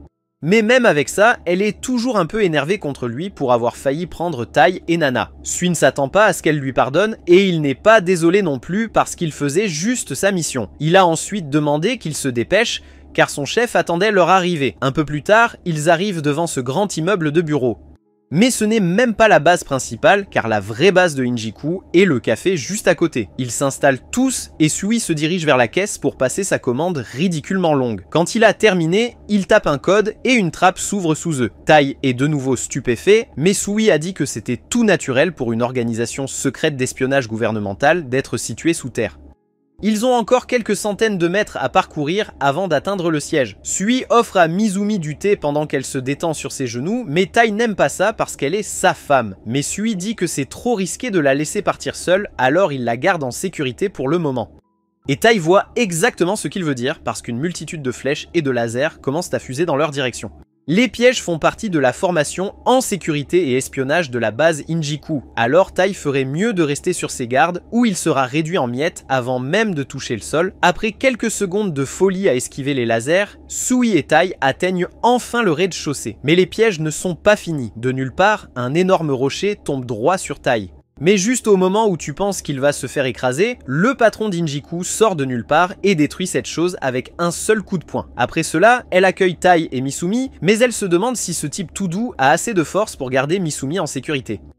Ils s'installent tous pour une réunion et on voit le patron se régaler des friandises alléchantes que Misumi a fait transporter ici par Tai et elle lui en est super reconnaissante. On dirait que le patron et Misumi ont un lien très fort. Misumi explique que Rin et Ichiro étaient camarades de classe, donc ils organisent des goûters avec la famille de temps en temps. Rin ne supporte pas d'entendre le nom d'Ichiro parce que ce cinglé obsédé par sa sœur gâche carrément le goût de son gâteau. Mais elle sait aussi à quel point Misumi est adorable, c'est pourquoi elle voulait que Misumi épouse quelqu'un qui pourrait la protéger des folies d'Ichiro. Mais regarder Tai ne suffira pas.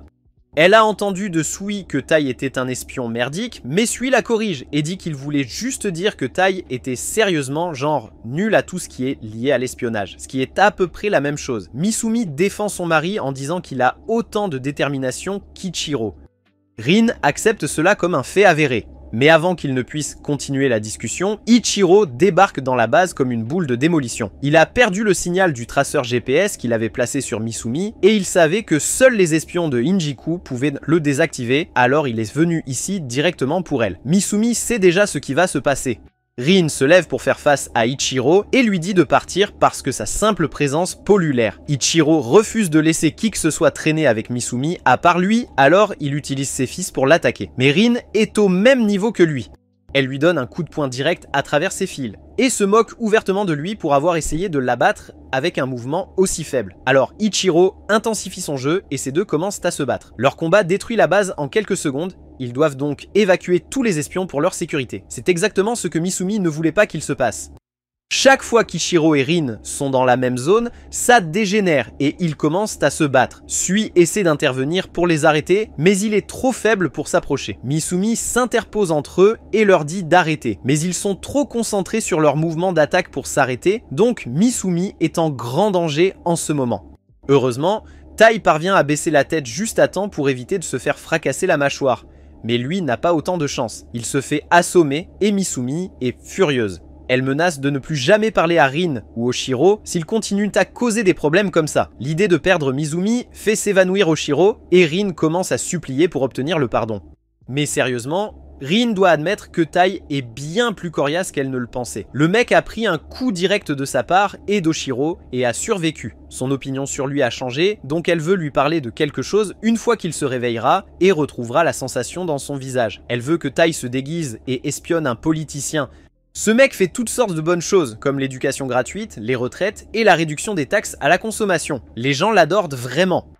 Mais Rin dit que beaucoup de ses réalisations reposent sur une base de pur carnage. Il a 3 des espions les plus dangereux du monde, rouge, bleu et jaune, comme ses sbires de confiance. Ils l'aident avec des pots de vin, des assassinats et toutes les combines illégales possibles pour gagner la faveur du public. Et avec les prochaines élections générales qui approchent, ce politicien planifie quelque chose de grand. Il a été assez malin pour faire passer tous ces autres crimes pour des coïncidences jusqu'à présent, mais ils ont récemment trouvé une de ces petites bombes dans une affaire non liée. Même si elle est petite, cette merde peut toujours tuer quelqu'un de près.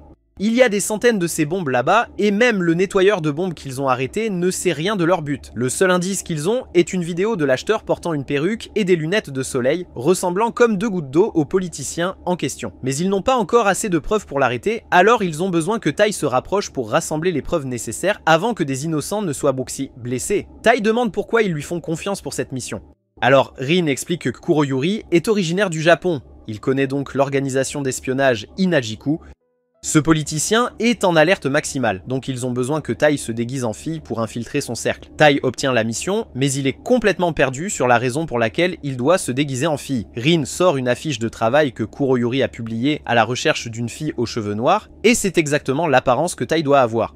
Mais avant qu'il ne lance cette mission, Rin rappelle à Tai que le destin de centaines de vies est entre ses mains, alors il ferait mieux de ne pas se tromper. Tai réussit à décrocher ce fichu boulot, et au prochain rassemblement, Kuroyuri le présente à ses fans sous le nom de Yoko, mais Tai veut juste s'éclipser et rentrer chez lui.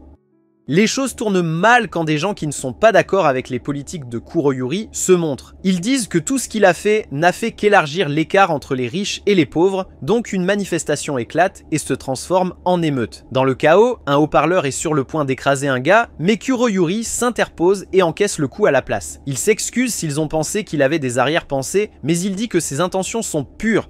Même s'ils sont contre lui, il représente toujours la voix du peuple, donc Kuroyuri est prêt à écouter paisiblement leurs plaintes. Soudain, les manifestants ne le détestent plus et tout le monde commence à applaudir. Ils emmènent Kuroyuri en ambulance pour ses blessures et il dit à Tai de retourner au bureau sans lui, mais il s'avère qu'il n'est pas du tout blessé. Toute cette histoire faisait partie de son plan pour que le public l'adore encore plus, et ça a marché à merveille. Même ses blessures étaient totalement fausses.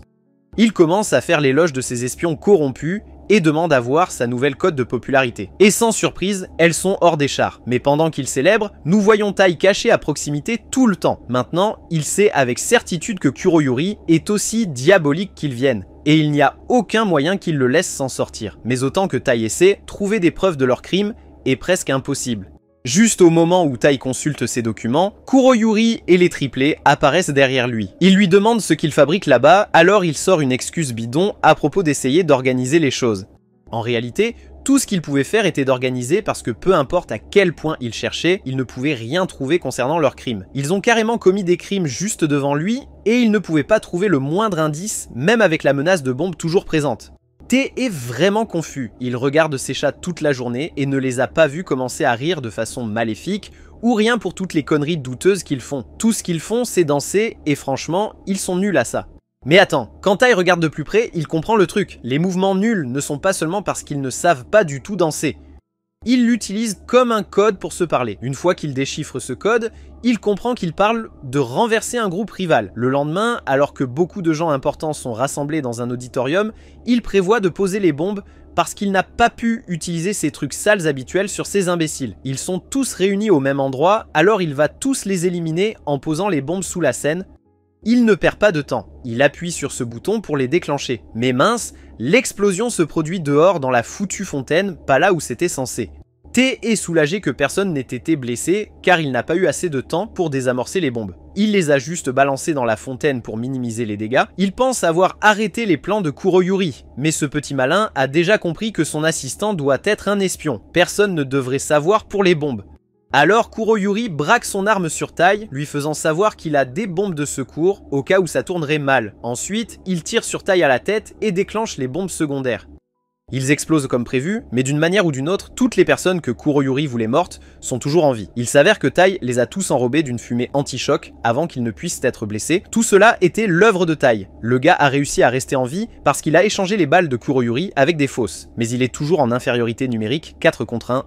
Kuroyuri pense qu'il a la situation en main tant qu'il a ses triplés avec lui, mais Tai n'était pas seul dès le début.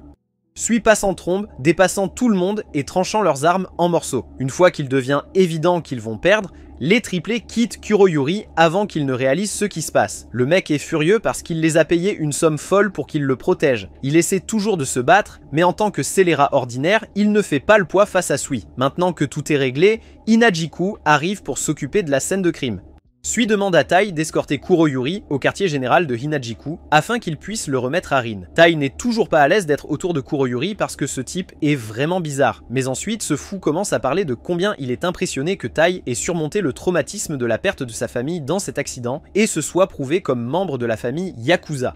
Mais c'est foutu, parce qu'il pense toujours que cette merde était un accident. Cela attire l'attention de Tai. Kuroyuri continue en disant qu'il sait tout sur la façon dont toute la famille de Tai a craché leur voiture d'une falaise, et Tai était le seul à s'en sortir vivant. Certains pourraient appeler ça un miracle, mais parfois les miracles ne sont rien d'autre que le travail de l'homme. Tout cela a rendu Tai sacrément curieux, alors il pointe son arme sur la tête de Kuroyuri et lui dit de commencer à parler. Il veut entendre absolument tout ce que Kuroyuri sait sur ce qui est arrivé à sa famille. Kuroyuri n'est pas intimidé par l'arme, donc il n'a pas besoin de répondre aux questions de Tai. Mais en tant que quelqu'un profondément impliqué dans le monde de l'espionnage, il peut dire directement à Tai qu'il y a tout un tas de vérités cachées dans ce monde perturbé. Juste à ce moment, Tai reçoit un appel de Sui et c'est une urgence. Le vice-premier ministre a été enlevé et il diffuse le tout en direct d'un endroit louche. Ils l'ont attrapé pendant le chaos de l'explosion et l'ont échangé avec un leurre pour que personne ne s'en aperçoive. On dirait qu'il était la cible principale depuis le début. Sui veut que Tai interroge Kuroyuri pour savoir ce qu'il sait. Il s'avère que Kuroyuri est déjà au courant de l'enlèvement et prévoyait même d'aller sur le site de l'enlèvement. Ce type se libère de ses contraintes, prenant Tai par surprise, puis, de nulle part, il laisse tomber une de ses boucles d'oreilles, causant une énorme explosion en plein milieu de la route. Nano est en train de mélanger des produits chimiques quand il fait une petite erreur. Une explosion se produit et Mizumi se précipite pour le vérifier. Mais pas besoin de s'inquiéter car il n'y a pas de mauvaises conséquences, sauf que Nano développe un cancer de stade 7. Mais il dit que c'est facile à régler, pas de soucis. En quelques minutes, Nano élimine les tumeurs et retourne à ses mélanges. Il dit à Misumi qu'il a fait des erreurs dernièrement parce qu'il est vraiment inquiet que Tai se blesse pendant sa mission, alors il a du mal à se concentrer et c'est pourquoi il a commencé sa dernière expérience. Au cas où Tai reviendrait complètement abîmé comme un cadavre mutilé, il a une concoction prête pour le réparer. Il demande à Misumi si elle n'est pas inquiète pour Tai aussi, et bien sûr, elle s'inquiète parce qu'il est son homme. Mais elle sait que rester assise à stresser ne va pas aider.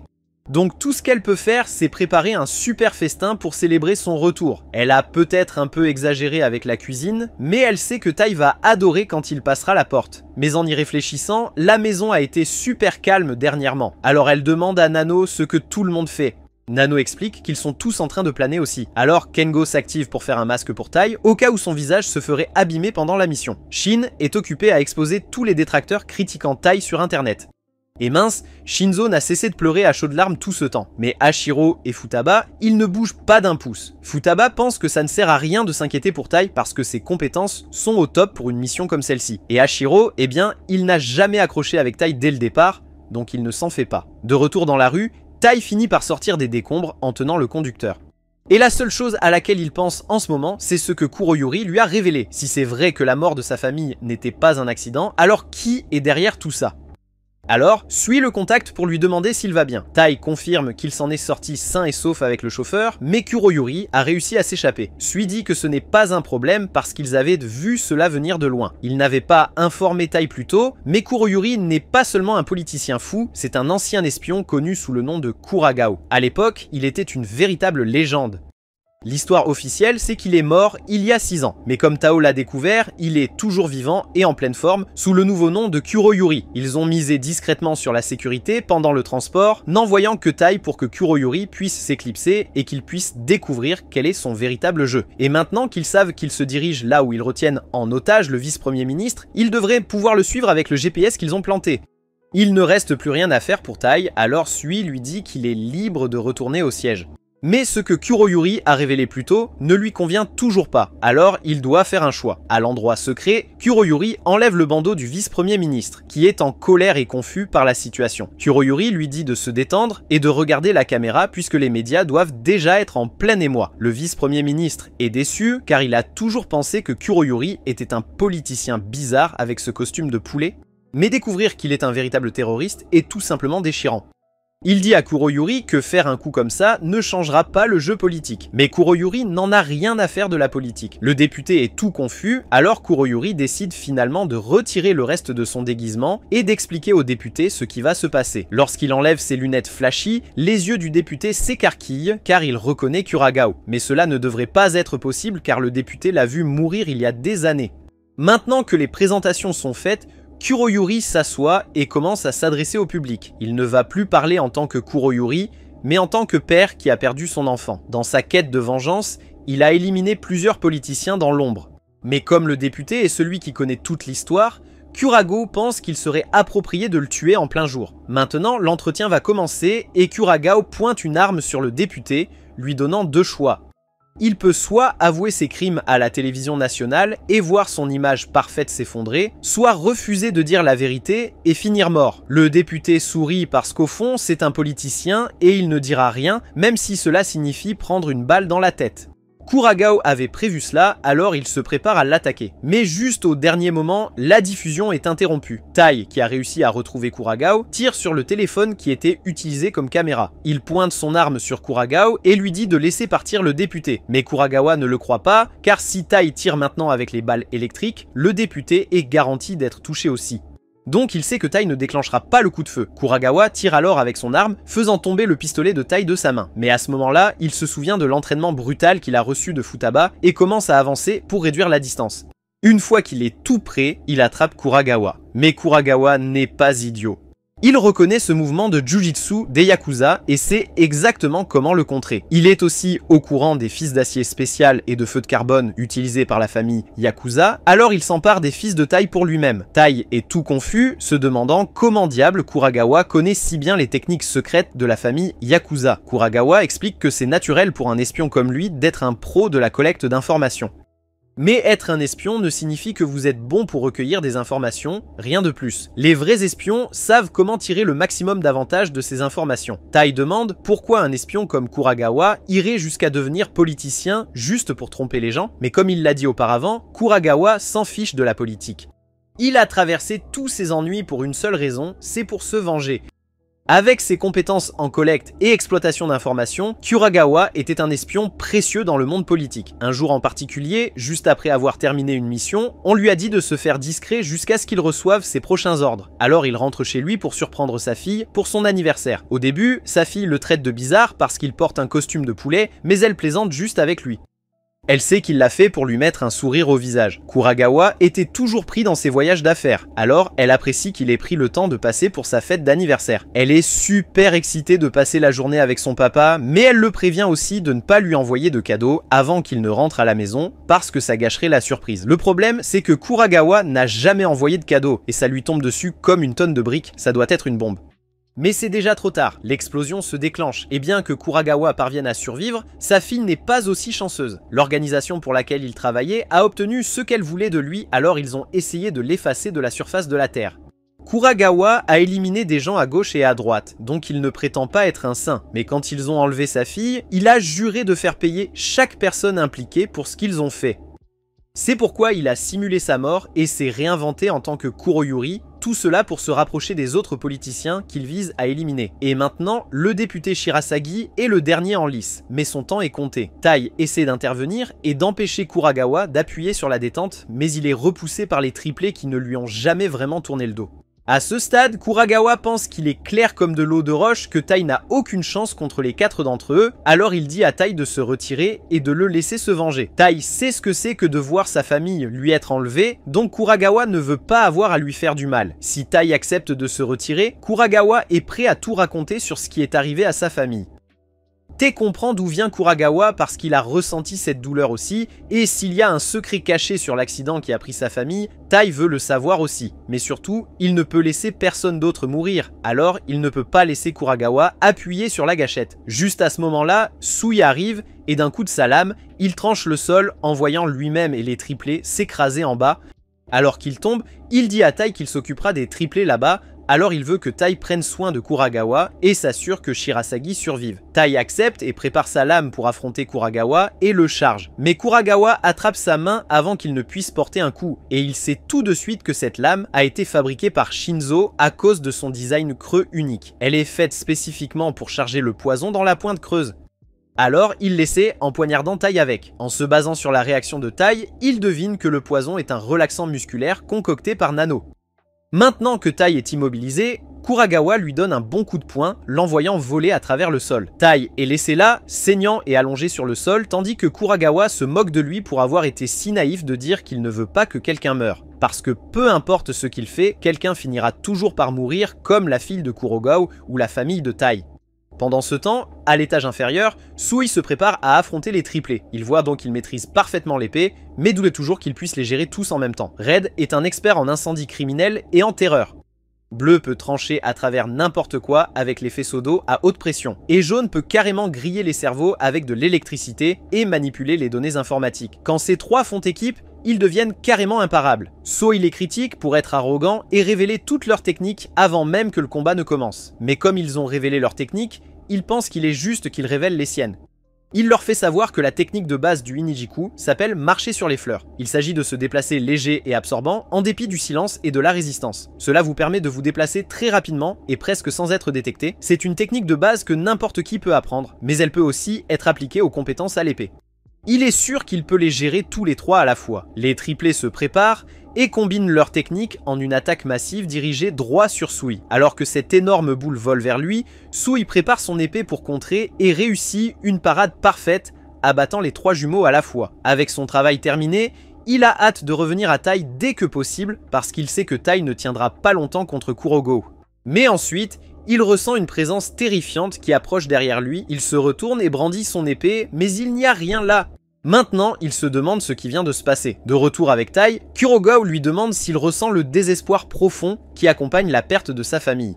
T connaît trop bien cette douleur, mais il sait aussi que malgré toutes ses souffrances, il avait quelqu'un sur qui compter. Il a maintenant une nouvelle famille, donc il est prêt à passer à autre chose. Il fonce droit sur Kuragao, et dans sa tête, Kuragao pense à quel point les efforts de Tai sont inutiles, car il a déjà mémorisé toutes les techniques de famille Yakuza que Tai pourrait utiliser. Mais il n'est pas prêt pour ce qui se passe ensuite. Alors que Tai court vers lui, il sort la technique de marche Inijiku. Et avec ça, il disparaît carrément de la vue de Kuragao, réapparaissant juste derrière lui à la place. Avant que cette mission ne commence, Ichiro avait dit à Tai qu'un pro aurait fait ses devoirs sur lui, donc aucune des techniques que Tai a apprises ne fonctionnerait sur eux. Mais parfois, être trop connaisseur peut gâcher votre capacité d'adaptation. Donc, même si ce n'est pas une copie parfaite, la technique de marche déstabilise Kuragao. Même s'il connaît chaque mouvement que Tai va faire et comment il va les faire, il n'a plus le temps de trouver des contre-mesures et cela conduit à sa défaite totale. Kuragao admet que Tai l'a battu à la régulière et il n'a aucun regret car il a toujours su que ça finirait comme ça pour lui. Il a abandonné tout, sauf la vengeance, il y a très longtemps. Mais Tai a choisi de continuer à se battre à travers toutes les épreuves. Par respect pour sa résilience, Kuragao lui remet une note avec des infos sur la personne qui a tué la famille de Tai. Mais juste après cela, Kuragao se fait tirer dans la gorge. Il meurt peu après et Tai n'arrive pas à croire ce qui vient de se passer. Mais quand Sui revient, il dit que Kuragao a dû être assassiné pour le faire taire à propos d'un gros secret. Tai ressent un profond regret car au final, il n'a pas pu garder tout le monde en vie. Sur cette note que Kuragao lui a donnée, Tai découvre que Kuragao a enterré sa fille dans un arbre. Il savait qu'il n'aurait pas la chance de le faire lui-même, alors il a demandé à Tai de mettre des fleurs sur sa tombe. Et à l'intérieur du nœud de l'arbre, il y a une boîte contenant l'indice que Tai cherche depuis longtemps. À la fin de la journée, Tai rentre chez lui et reçoit un accueil chaleureux de sa famille. Donc, même avec toutes les merdes qui se sont passées, il peut au moins sourire, en sachant qu'il a des gens aussi géniaux autour de lui. Quelques jours plus tard, Rin appelle à la fois Tai et Musumi à son quartier général, et ils se détendent ensemble pendant que Rin félicite Tai pour avoir accompli sa mission comme un chef. Elle leur dit qu'aujourd'hui, ils célèbrent avec une fondue chinoise. Ils se rassemblent tous autour de la table et Rin met une quantité ridicule de riz dans le bol de Tai, prétendant qu'elle va tout préparer pour le pot-au-feu. Tai demande à Sui de quoi elle parle et Sui répond que chaque fois que Rin organise un pot-au-feu, elle se donne à fond, capture et chasse tous les animaux elle-même, puis les apporte ici pour festoyer. Elle s'approche de ce tas énorme de monstres crevés, plus grands qu'elle, et elle réfléchit à quelle viande utiliser en premier. Sui s'avance et propose de le découper pour elle, alors Rin lui donne le feu vert. Il s'approche tout calmement, sort son épée et d'un coup de maître, il tranche chaque animal, les rendant parfaits pour le pot-au-feu. Toute la pièce sent incroyablement bon, alors Tai attrape un bol et commence à servir de la soupe, de la viande et des légumes, et il le tend à Mizumi comme un véritable gentleman. Misumi adore ça et le remercie du fond du cœur en prenant le bol, mais avant même qu'elle puisse prendre une bouchée, Ichiro enfonce une quantité de légumes dans la bouche de Tai, étouffant le pauvre gars alors qu'il est allongé par terre, lui disant de ne jamais essayer de portionner la nourriture pour sa sœur à nouveau. Cet honneur est pour lui et lui seul. Ichiro prend rapidement son propre bol de nourriture et dit à Misumi qu'il n'a mis que ses choses préférées. Mais ensuite, Rin remet cet idiot amoureux de sa sœur à sa place en poussant sa tête directement dans le bol, lui disant de reculer et d'arrêter d'agir comme un jaloux insupportable. Ichiro se met en colère et c'est parti, c'est l'heure de la bataille de nourriture. Ils commencent à se lancer de la nourriture comme des fous, tandis que tout le monde s'éloigne pour ne pas être touché. Oga a vraiment très faim et ne peut pas voir toute cette nourriture se perdre, alors il essaie de récupérer un bol avant qu'il ne se renverse partout, mais il reçoit une galette de poisson en plein visage et s'évanouit dans les bras de Tai. Pendant que ça se passe, Sui reste calme, esquivant tous les légumes qui volent autour et attrapant tous les morceaux de viande comme un pro. Il dit à Tai qu'éviter des trucs qui ne sont même pas dirigés vers eux est super facile. Il prend quelques bols et utilise sa technique de marche spéciale pour les remplir de bouffe, puis les remet à Misumi. Elle en donne un à Tai, impressionnée comme jamais, et garde l'autre pour elle-même.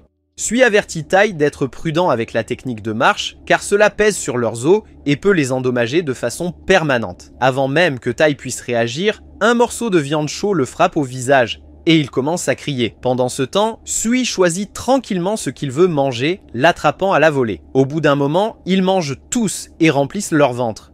Oga et Rin s'endorment par terre et Sui se met à nettoyer. Pendant ce temps, Tai est assis derrière une étagère, regardant ce petit cube, se demandant s'il trouvera vraiment la vérité sur la mort de sa famille à l'intérieur, comme Kurogawa l'a prétendu. De nulle part, Misumi le surprend et se pose à côté de lui, demandant si le cube contient des infos sur sa famille, et il dit que oui.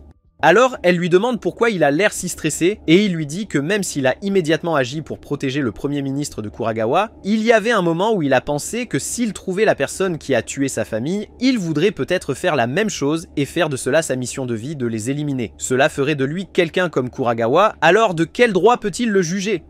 Il a peur que découvrir ce secret puisse changer qui il est. Mais sans dire un mot, Misumi dépose un baiser sur sa joue, le prenant complètement par surprise. Il la regarde tout étonné et demande pourquoi elle a fait ça.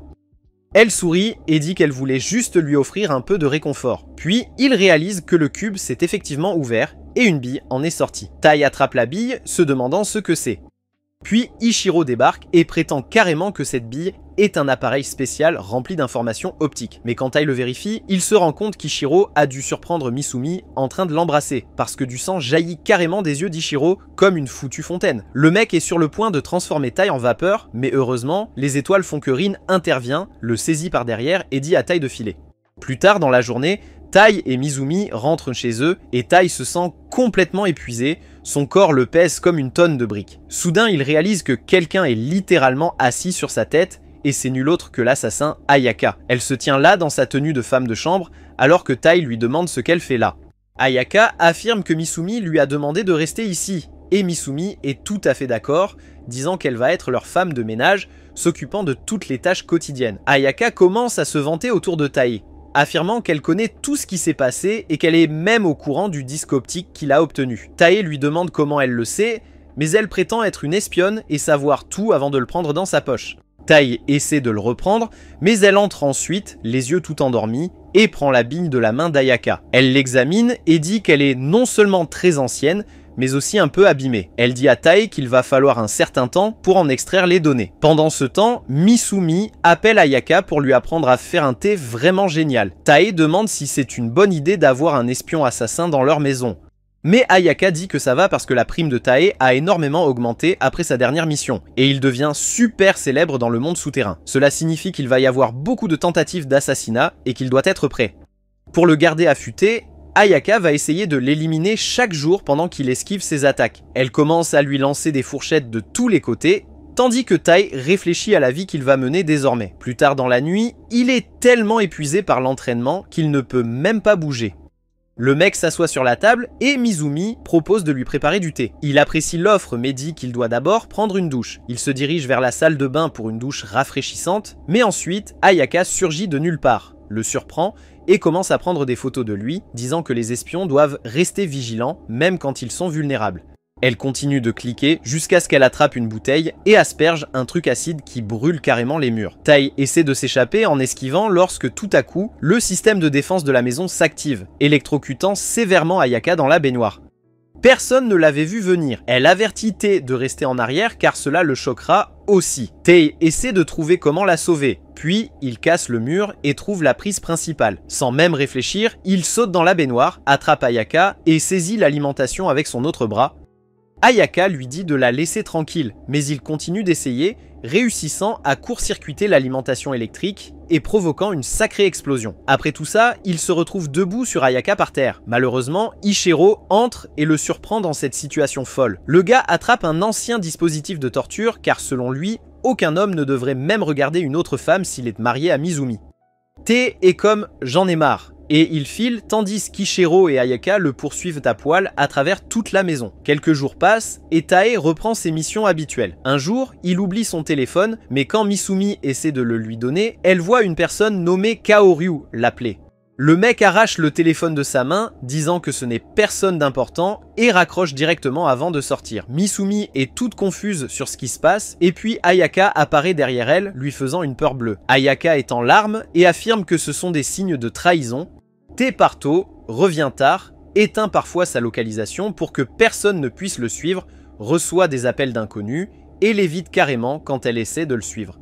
Elle est toute convaincue qu'il la trompe, mais Misumi a confiance en lui et dit à Ayaka de ne pas s'inquiéter. Le lendemain, Misumi sort Goliath pour une promenade avec Tae et lui dit à quel point elle est excitée de se détendre et de passer du bon temps ensemble puisqu'il a été super occupé ces derniers temps. Tae sourit et commence à poser des questions sur la race de Goliath. Misumi dit que ce n'est pas un chien ordinaire. Cela fait des siècles que Goliath est avec la famille Yakuza et il était le chien de garde de son arrière-arrière-grand-mère. Elle affirme qu'il est un mélange spécial d'un loup mystique et d'un chien ordinaire, ce qui explique pourquoi il peut changer de forme. Juste à ce moment-là, Goliath change carrément de forme, se transformant en une forme plus semblable à celle d'un loup et grandissant en taille. Mizumi saute sur son dos, disant qu'il est super fort, et demande si Tai veut monter aussi. Mais Goliath n'est pas d'accord et éjecte Tai avec sa queue. Alors Mizumi finit par lui confier la laisse à la place. Dès qu'il la prend, Goliath commence à bouger comme une fusée, courant à des vitesses folles et traversant même l'eau. Quand ils ont fini, Tai est trempé, allongé par terre dans un parc.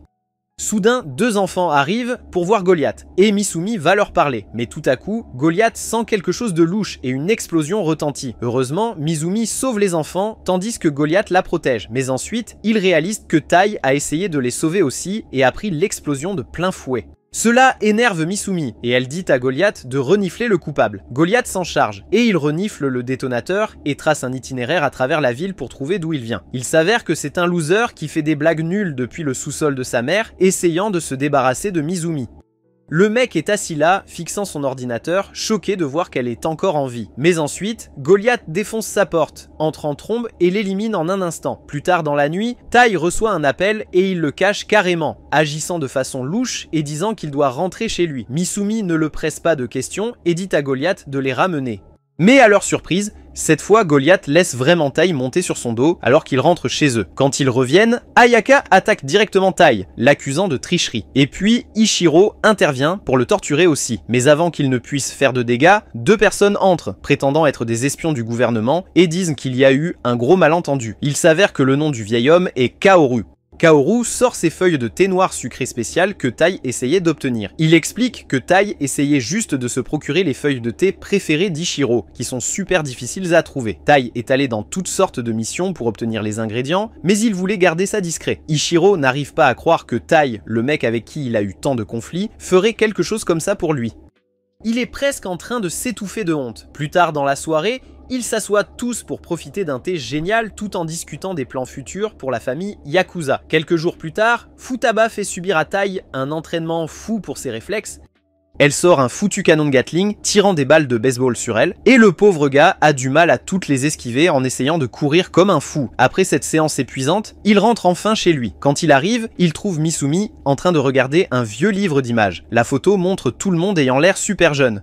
Et Mizumi, tout fier, le montre à Futaba et Tai. Tai demande à quelle occasion ils ont pris cette photo, et Misumi lui dit que c'était pour célébrer l'obtention par Nano de son examen de licence de espion. Futaba confirme en disant que c'est leur tradition familiale de prendre une photo de famille quand quelqu'un obtient sa licence.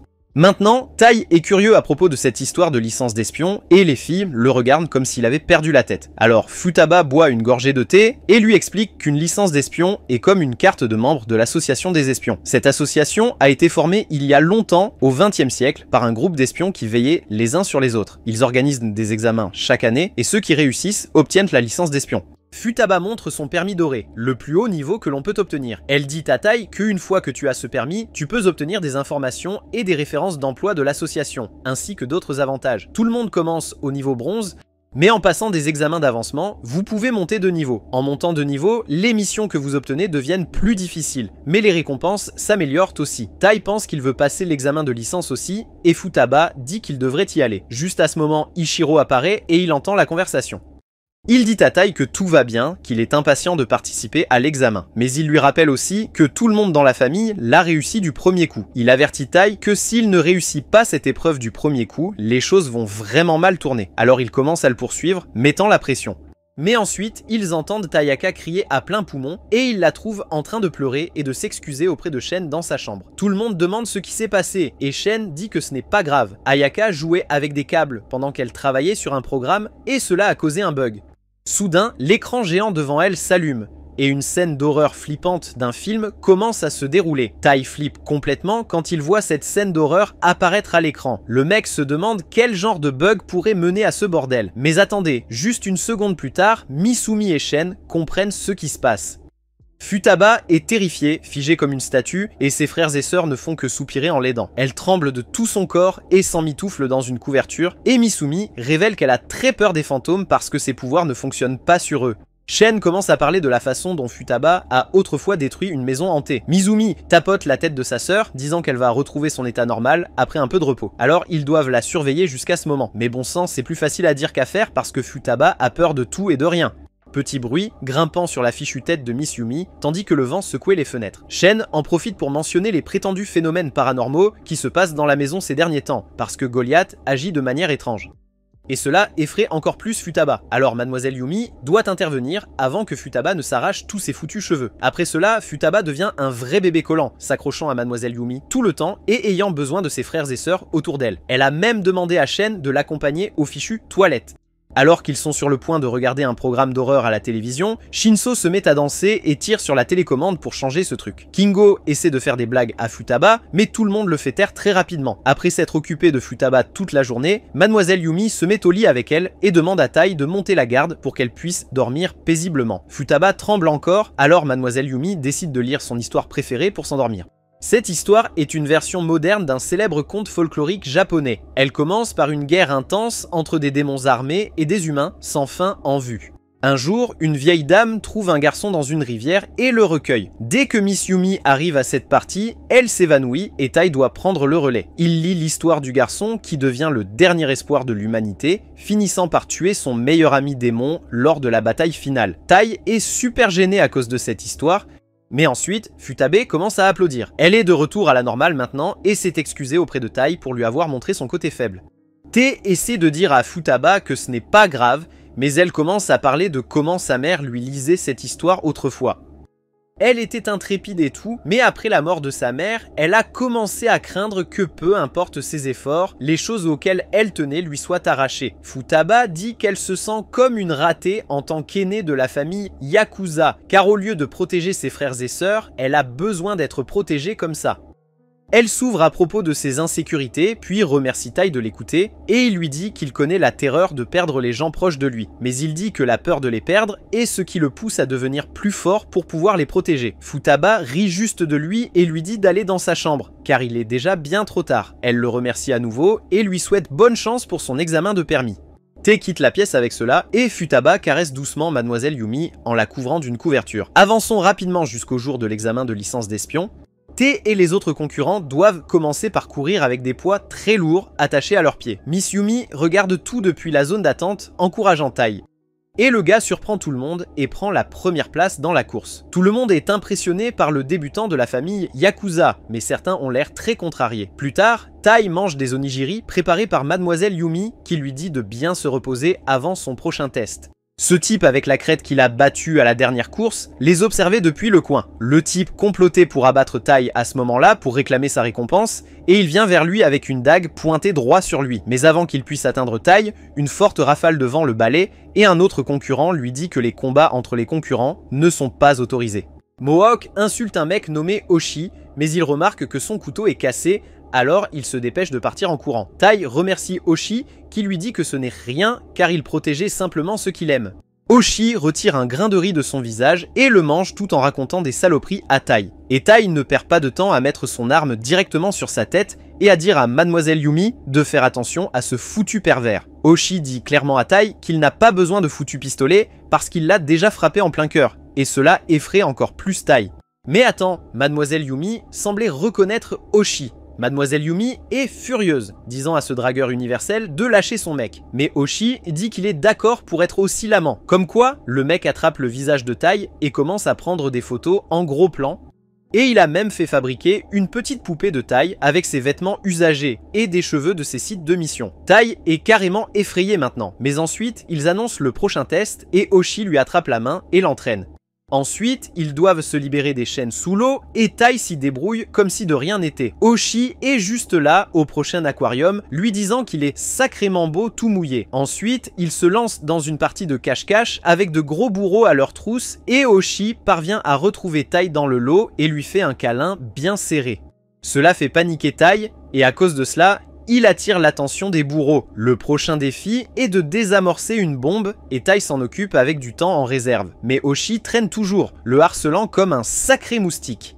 Ensuite, c'est un examen écrit et si vous échouez, il vous attrape et vous colle au plafond. Tai a du mal avec l'examen, alors Oshi décide de lui montrer sa feuille de réponse où il a résolu toutes les questions. Heureusement pour Tai, c'était le dernier test et l'examen pour la licence d'espion se termine juste là. Tous les participants sont dans la galerie et on leur dit qu'il est temps de récupérer leur licence d'espion. Mais attendez, ils ont un dernier défi avant de pouvoir mettre la main sur leur licence. Tout l'endroit commence à s'effondrer et tout le monde se met à courir à toute vitesse pendant que d'autres tombent à gauche et à droite. Tai et Oshi esquivent de tous les pièges comme de vrais ninjas. Cet enfoiré de Mohawk se pointe aussi et il voit ça comme l'occasion parfaite de frapper Tai au visage et de le faire tomber. Le sol s'effondre sous lui, prêt à céder à tout moment. Mais Oshi intervient. Il est juste derrière Tai, agitant son éventail et le poussant vers la sécurité, pendant qu'il tombe lui-même dans la piscine avec tous les débris. Mais attends, Tai ne le laisse pas partir si facilement. Il tient la main de Oshi, même si tout le foutu couloir s'effondre encore autour d'eux. Oshi, ému par la détermination de Tai, utilise son éventail pour créer une bourrasque qui les soulève tous les deux. Ils atterrissent sur le sol ferme avec Oshi tenant Tai dans ses bras et il lui dit qu'il a réussi le test. Tai est tout confus, alors Oshi se présente comme un espion de rang argent et celui supervisant cet examen. Il explique que bien que les tests consistaient à vérifier les compétences des participants, il y avait aussi un surveillant assigné à chacun pour juger leur caractère. Et nous voyons ce petit vieux gars arracher le permis de Mohawk et lui dire franchement qu'il a échoué, tandis que Oshi se pavane jusqu'à la plateforme et sort le permis de Tai. Il annonce que Tai a obtenu un personnage digne de respect et de confiance, et c'est pourquoi il a réussi le test. Tai est super content d'obtenir son permis, et il pense que Oshi devait plaisanter en disant qu'il avait le béguin pour lui. Mais Oshi nie carrément ça, disant qu'il a vraiment des sentiments pour lui, mais Tai préférerait juste sauter dans la piscine en bas. Plus tard dans la journée, il organise une grosse fête pour célébrer l'obtention par Tai de son permis d'espion. Et puis, de nulle part, Ichiro tombe du toit, agissant tout naturellement et expliquant comment il a créé des passages secrets dans les murs pour espionner Misumi. Mais mince, les murs sont devenus trop fins à cause de ça, et il est carrément tombé. Cela amène Futaba à réaliser quelque chose, et elle grimpe directement sur Ichiro, le faisant faire tomber toutes sortes de choses de ses poches. Elle découvre que pendant qu'il espionnait Misumi, il utilisait également les murs creux pour lui faire peur auparavant. Ichiro essaie d'expliquer, mais Futaba ne veut rien entendre et commence à lui casser plusieurs os. Une fois le drame terminé, ils prennent une photo de famille pour célébrer la réussite de Tai à l'examen de licence d'espion, et ils mettent cette photo dans l'album de famille. Un peu plus tard, Seiji apprend que le vieil homme qu'il avait enfermé s'est évadé. Il est furieux parce qu'il ne l'a jamais vu venir et n'a pas réalisé que le vieux bonhomme lui ferait un coup à la Houdini. Maintenant, le vieil homme pourrait être n'importe où dans ce fichu monde. Mais en fait, il se cache dans le sac de Tai. Le vieil homme sort du sac il a réussi à s'y faufiler. Il s'excuse de s'être caché avec Tai, mais il explique que la reconnaissance faciale de la maison ne fonctionne plus pour lui car il est parti depuis si longtemps. Bref, il se présente comme le nouveau grand-père de Tai.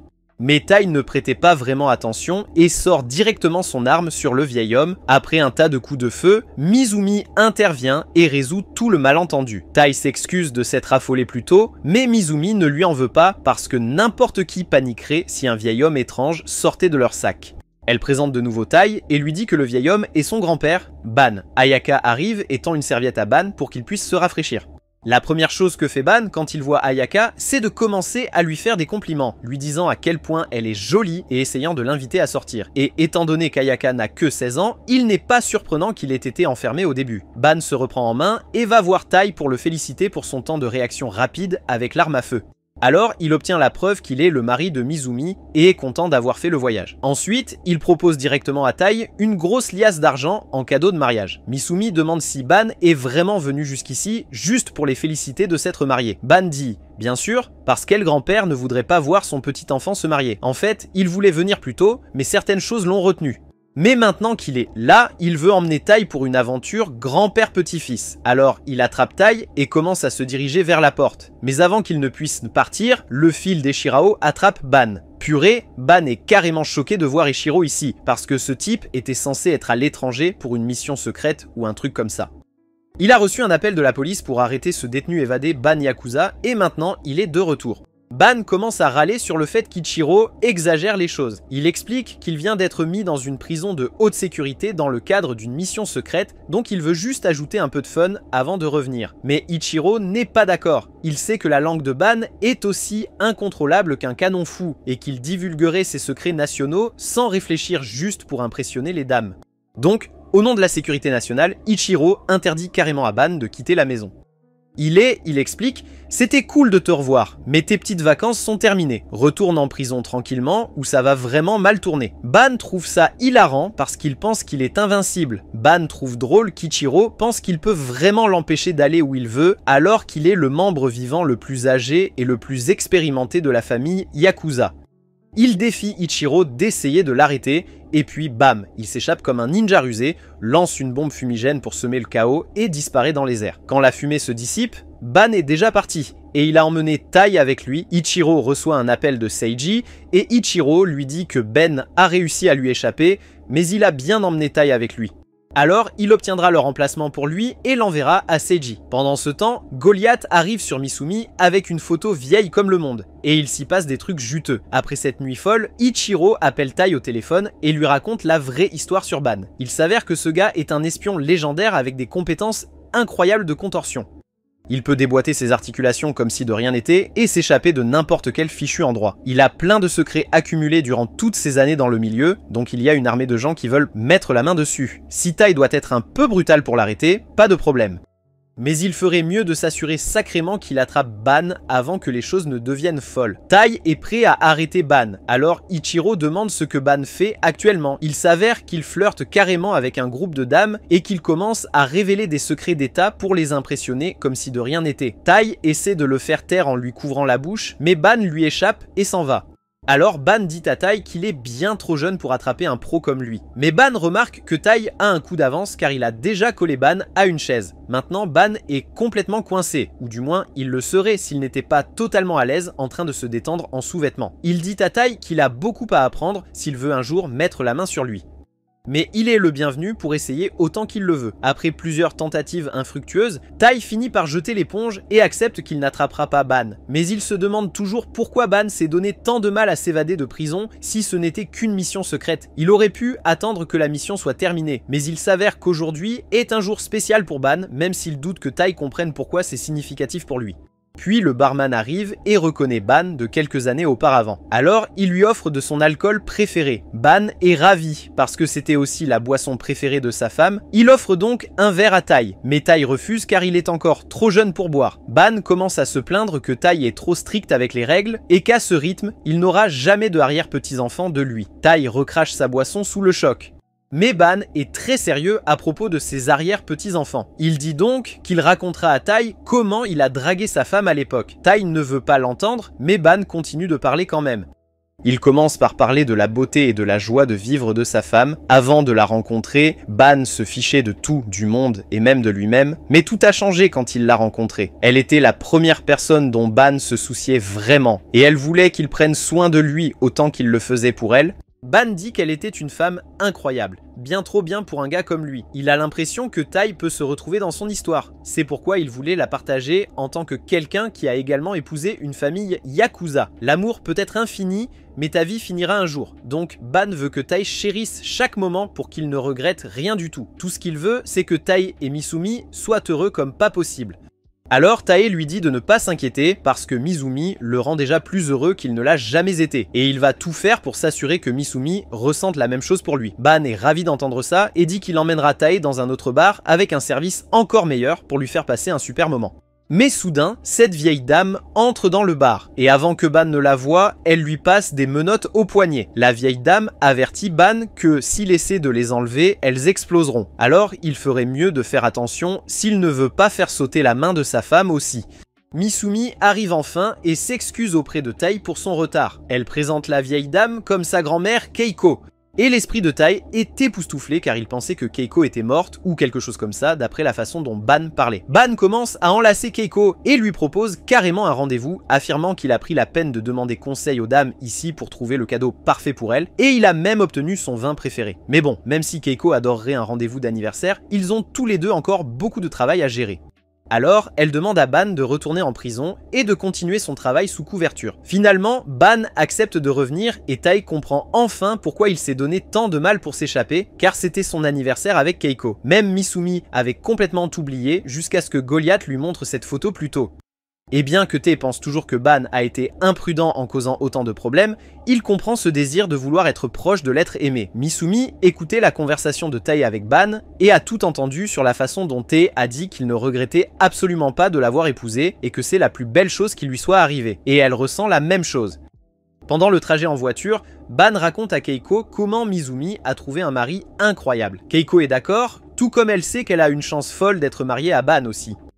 Quelques jours plus tard, Ban s'évade de nouveau de prison pour rendre visite à la famille, mais quand il arrive, il n'y a qu'Ayaka. Il lui demande où sont passés les autres, alors elle lui dit qu'ils sont partis pour les courses mensuelles. Et Ban est déçu parce qu'il est arrivé trop tard pour aller avec eux. Pendant ce temps, au centre commercial, tout le monde vient de finir de manger, et chacun a ses propres affaires à gérer. Alors il décide de se séparer pour l'instant. Mais avant qu'Ichiro ne parte, Futaba lui demande de payer l'addition pour tout le monde parce qu'il est le plus âgé. Ichiro ne veut pas parce qu'il s'en fiche de tout le monde ici sauf de Mizumi. Mais ensuite, Misumi lui demande de payer avec son charme irrésistible et il ne peut pas résister. Une fois l'addition payée, ils conviennent de se retrouver dans 2 heures. En se promenant avec Mizumi, Tai réalise qu'il n'a pas mis les pieds dans ce centre commercial depuis des lustres. Il demande à Mizumi ce qu'ils doivent acheter ici et elle passe en revue la liste, disant que c'est les trucs habituels comme du papier toilette, du lait, des balles et des grenades à main. Mizumi se dirige vers une machine à pièces et y met 100 yens, récupérant environ 20 grenades à main. Ensuite, elle se dirige vers le comptoir Starbucks et commande 100 kg de balles, obtenant exactement ce qu'elle a demandé. Tai commence à se demander si c'est un centre commercial ordinaire ou non. Misumi confirme ses soupçons, révélant que cet endroit est un fournisseur pour espions, escrocs et toutes sortes de gens de l'ombre. Mais ils doivent encore faire des achats sérieux, alors Misumi dit à Tai de se dépêcher. Pendant ce temps, Shin vient d'acheter une nouvelle carte mémoire en alliage fraîche et Shinso ne peut pas décider quelle arme il veut. Mais il prend une éternité, alors Shin en choisit un pour lui. Futaba est occupée à rendre visite à son chiropracteur. Et avec le nombre de personnes qu'elle a dû combattre ce mois-ci, son dos est raide comme un tuyau en métal. D'un autre côté, Nano achète des pilules de ciment, tandis que Kengo s'est emparé d'une crème de déguisement. Et Ichiro s'est lié avec un propriétaire de librairie pour prendre un livre super spécial pour une certaine raison. Tae commence à comprendre cet endroit, alors il dépose sa chemise par balle au pressing pour qu'elle soit propre et nette, prête à retrouver Mizumi. Mais juste avant de partir, une petite fille l'attrape par le bras et demande de l'aide. Tae l'emmène chez Misumi et la fille se présente comme Suzu, expliquant que son père a été emmené en bas par des types effrayants. Mizumi se rend compte de la situation et les emmène tous les deux à l'ascenseur, révélant que le centre commercial a un étage souterrain caché pour le marché noir appelé Château de Gion. Tae est stupéfait qu'un endroit comme celui-ci soit juste sous le centre commercial. Mais Mizumi lui conseille de ne pas baisser sa garde, car il pourrait finir par être vendu comme un produit. La seule raison pour laquelle ils ne sont pas encore attaqués est que les gens savent à quel point il est dangereux de s'en prendre à Mademoiselle Yumi. Suzu surprend son père en train de se faire agresser, et il s'avère qu'il était autrefois un passeur pour le cartel de drogue, mais il a arrêté quand il a eu sa fille. Maintenant, le cartel essaie de lui arracher les yeux et les poumons. Mais avant que quoi que ce soit de mauvais ne se produise, Tai intervient et met KO le psychopathe chauve. Suzu retrouve enfin son père, mais Tai et Miss Yumi ont de plus gros problèmes car maintenant tout le marché noir est après Tai avec une prime de 500 000 $ sur sa tête. Tai a des compétences, mais affronter autant de personnes à la fois est carrément impossible. Heureusement, avant qu'il ne soit submergé, Ichiro intervient pour sauver la situation avec le reste de la famille. Et quand ils ont fini, le marché noir est anéanti et le sol du sous-sol s'effondre. Tout le monde sort ensemble, et en ce qui concerne la famille Yakuza, c'était une sacrée virée shopping réussie. Un jour, Tai et sa famille descendaient l'autoroute. Tai était super excité, montrant ses compétences incroyables aux jeux vidéo à son petit frère. Sa mère se plaignait clairement qu'il mettait beaucoup plus d'efforts dans ses jeux que dans l'école, mais son père ne valait pas mieux car il était tout pris par le travail, passant à peine de temps avec eux en famille. Récemment, le gars a eu une pause, donc ils ont prévu un super voyage de camping. Mais la chance n'était pas de leur côté car il commence à pleuvoir des cordes dès qu'ils arrivent, donc ça va être gâché. Le père s'excuse auprès de tout le monde, mais Tai lui dit que ça va et continue de faire son truc et de jouer à son jeu. C'est à ce moment que tout part en vrille et que la voiture dérape et que toute sa famille y passe. Tai se réveille alors de ce cauchemar de fou et reste allongé dans son lit pendant quelques minutes, réfléchissant à ce qui s'est passé. Plus tard dans la journée, il se rend dans la chambre de Shen pour qu'elle puisse analyser ce truc de stockage optique qu'ils ont obtenu de Kurogo. Et il s'avère que c'est la liste des invités de la réception de mariage de leurs parents. La plupart des gens sur cette liste étaient des civils ordinaires, donc un mariage public n'est pas trop étrange. Mais ce qui est bizarre, c'est que les parents de Tai étaient aussi sur cette liste. Ils ne peuvent tirer aucune conclusion solide uniquement à partir de la liste des invités, mais Shen sait une chose avec certitude, il devait y avoir un lien entre la famille Yakuza et les parents de Tai avant même leur naissance. Tai semble étrangement calme face à cette révélation, car depuis que Kurago a lâché la bombe que quelqu'un est derrière la mort de sa famille, Tai se prépare mentalement à tout ce qui pourrait arriver. En ce moment, il est inquiet pour Mademoiselle Yumi car elle est très bouleversée. Elle commence à pleurer et dit qu'il devrait divorcer parce qu'elle pense qu'elle ne mérite pas d'être mariée à lui. Elle se blâme pour la mort de ses parents parce qu'ils ont été impliqués avec sa famille, donc elle se sent extrêmement coupable. Mais Tai lui prend la main et lui dit qu'ils ne savent pas vraiment si c'est la famille Yakuza qui a causé l'accident. Et peu importe ce qu'est la vérité, tant que Mademoiselle Yumi n'était pas directement impliquée, il ne cessera jamais de l'aimer, alors elle devrait arrêter de parler de rupture. Mais cela dit, Tai veut toujours découvrir la vérité sur ce qui est arrivé à ses parents. Alors, il demande à Shen de lui donner un coup de main. Shen dit qu'elle avait déjà prévu de l'aider depuis le début, parce qu'il est maintenant son petit frère, mais bon sang, cette info l'a aussi choqué. Normalement, toutes les données sur la génération précédente de la famille Yakuza sont effacées pour des raisons de confidentialité.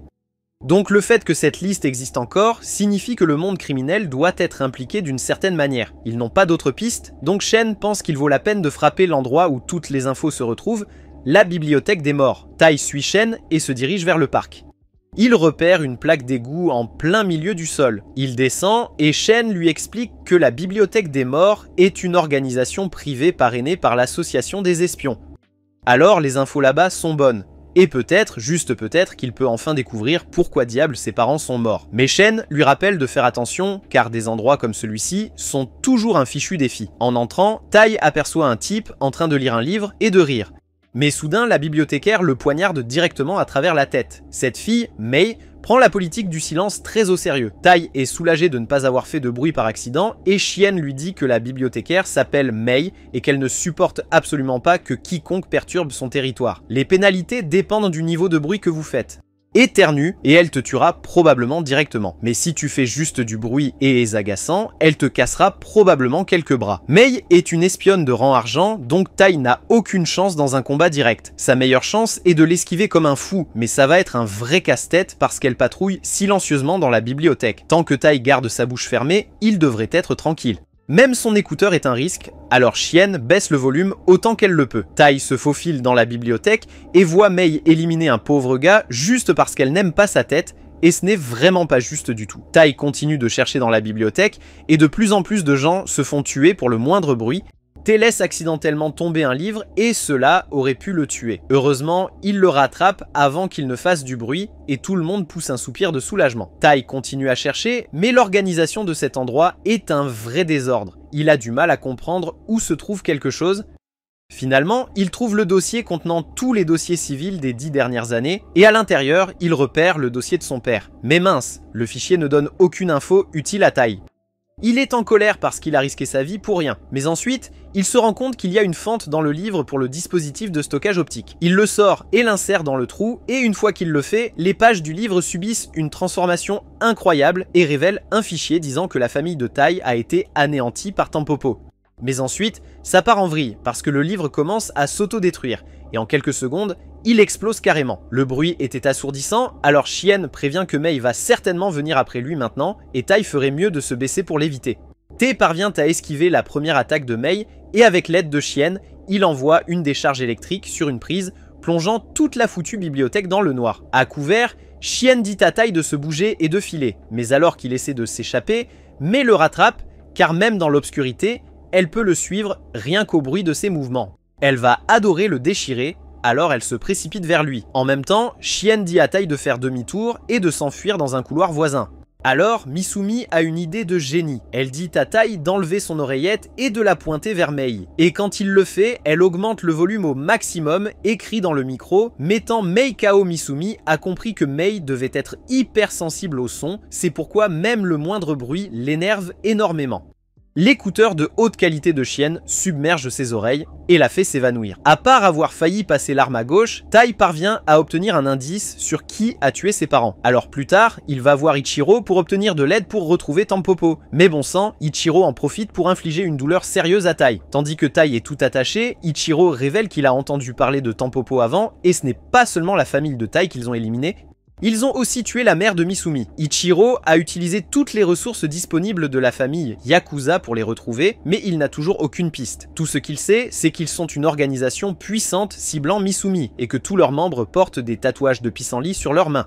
Ça a été super frustrant pour Ichiro, mais Tai le supplie de ne pas s'en prendre à lui. Ichiro se calme et mentionne maintenant qu'il doit donner du crédit à Tai parce que sa récente révélation sur l'implication de Tampopo dans la mort de ses parents l'a aidé à affiner sa propre recherche. Comme le père de Tai travaillait dans le domaine médical, Ichiro a découvert qu'à peu près au moment où la famille de Tai est décédée, 15 autres professionnels de la santé sont morts dans des accidents similaires. Et le seul point commun entre tous ces gens est qu'ils avaient tous un lien quelconque avec le patron de la clinique Kawashita, Makoto. Il n'est peut-être pas le cerveau derrière toute l'affaire, mais il est certainement impliqué. Tampopo a tué leur mère et la famille de Tao, et maintenant ils s'en prennent aussi à Misumi. Alors Ichiro demande à Tai s'il veut faire équipe pour révéler la vérité sur Tampopo, et évidemment Tai est partant. Tai se déguise en vieil homme avec une maladie pulmonaire ou un truc du genre pour infiltrer la clinique médicale Kawashita. Et Misumi joue le rôle de sa vieille femme, s'amusant beaucoup avec ça. Ils se baladent à l'hôpital et Misumi s'inquiète parce que Tai agit vraiment comme un vrai vieil homme. Mais quand elle demande ce qui ne va pas, Tai explique qu'Ichiro lui a fait porter des poids très lourds pour cette mission, même si cela pourrait être risqué. Alors Misumi va discuter avec lui quand ils rentrent à la maison. Ensuite, Tai est appelé. Donc, Misumi se traîne chez le docteur et se retrouve nez à nez avec Makoto. Makoto l'examine et dit que tout semble normal, mais il est impressionné qu'un vieux bonhomme comme Tai ait encore toutes ses dents intactes. Makoto dit à Tai qu'il fera de son mieux pour lui offrir des soins de qualité, donc s'il a besoin de quoi que ce soit, il n'a qu'à le dire. Plus tard, Tai est emmené dans sa chambre, et ça n'a pas beaucoup de sens pour lui car Makoto semblait vraiment investi à s'assurer que son patient reçoive les soins appropriés. Mais Misumi profite juste de l'occasion pour passer du temps avec Tai et jouer le rôle de sa femme. Elle espère qu'ils n'auront plus à faire face aux assassins et aux primes pour qu'ils puissent en profiter de moments comme celui-ci quand ils seront vraiment vieux. Et Tai pense qu'il pourrait aimer ça aussi.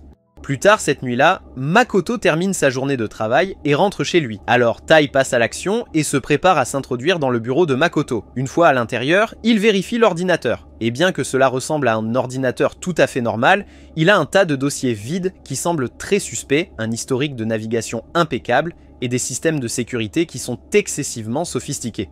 Avec quelques outils technologiques impressionnants de Shino, il parvient à scanner le disque dur et à trouver des fichiers sur quelque chose appelé le projet Sumio Shino. Il s'agit de la manière dont la famille Yakuza est connue pour ses pouvoirs superhumains incroyables. Mais le secret derrière cela est en réalité assez simple. Les chefs de la famille Yakuza produisent une protéine appelée sumanine, et cette protéine est ce qui leur donne leur sens et capacité surhumains dès leur jeune âge. Mais voici le hic, les effets de la protéine ne se limitent pas seulement à la famille Yakuza. C'est aussi une drogue qui améliore la performance pour les gens ordinaires. Le problème, c'est qu'ils ne peuvent pas fabriquer ce truc artificiellement. Donc si Tanpopo veut le produire en masse, ils doivent mettre la main sur la source naturelle de la protéine, le cœur de Mizumi. Tai est époustouflé par cette révélation. Mais avant qu'il ne puisse comprendre pleinement, Makoto se glisse derrière lui, le clouant au sol avec un scalpel pointé sur lui. Makoto avait entendu des rumeurs, mais il est surpris que l'assassinat de Tai ait effectivement échoué. Alors Tai lui demande directement s'il est celui qui a tué sa famille et la mère de Misumi. Mais Makoto ne voit pas la nécessité de répondre à une question aussi triviale, car Tai est sur le point de mordre la poussière très bientôt. Il essaie de poignarder Tai en plein cœur, mais le scalpel est bloqué par les poids lourds qu'Ichiro a obligé Tai à porter. Alors Tai pousse Makoto et lui électrocute les fesses avec une décharge électrique. Mais bon sang, cela ne semble pas déranger Makoto. Il annule ça comme si de rien n'était, puis déclenche une grenade éclair avant de s'enfuir avec l'ordinateur portable et toutes les informations qu'il contient. Tai est furieux que Makoto se soit échappé, mais au moins il a réussi à copier beaucoup de données du disque dur sur la clé USB de Shin. Maintenant, il sait quel est le plan diabolique de Tanpopo, et il ne les laissera pas s'en tirer pour l'amour de Mizumi. Merci d'avoir regardé, abonnez-vous pour ne pas manquer la prochaine partie.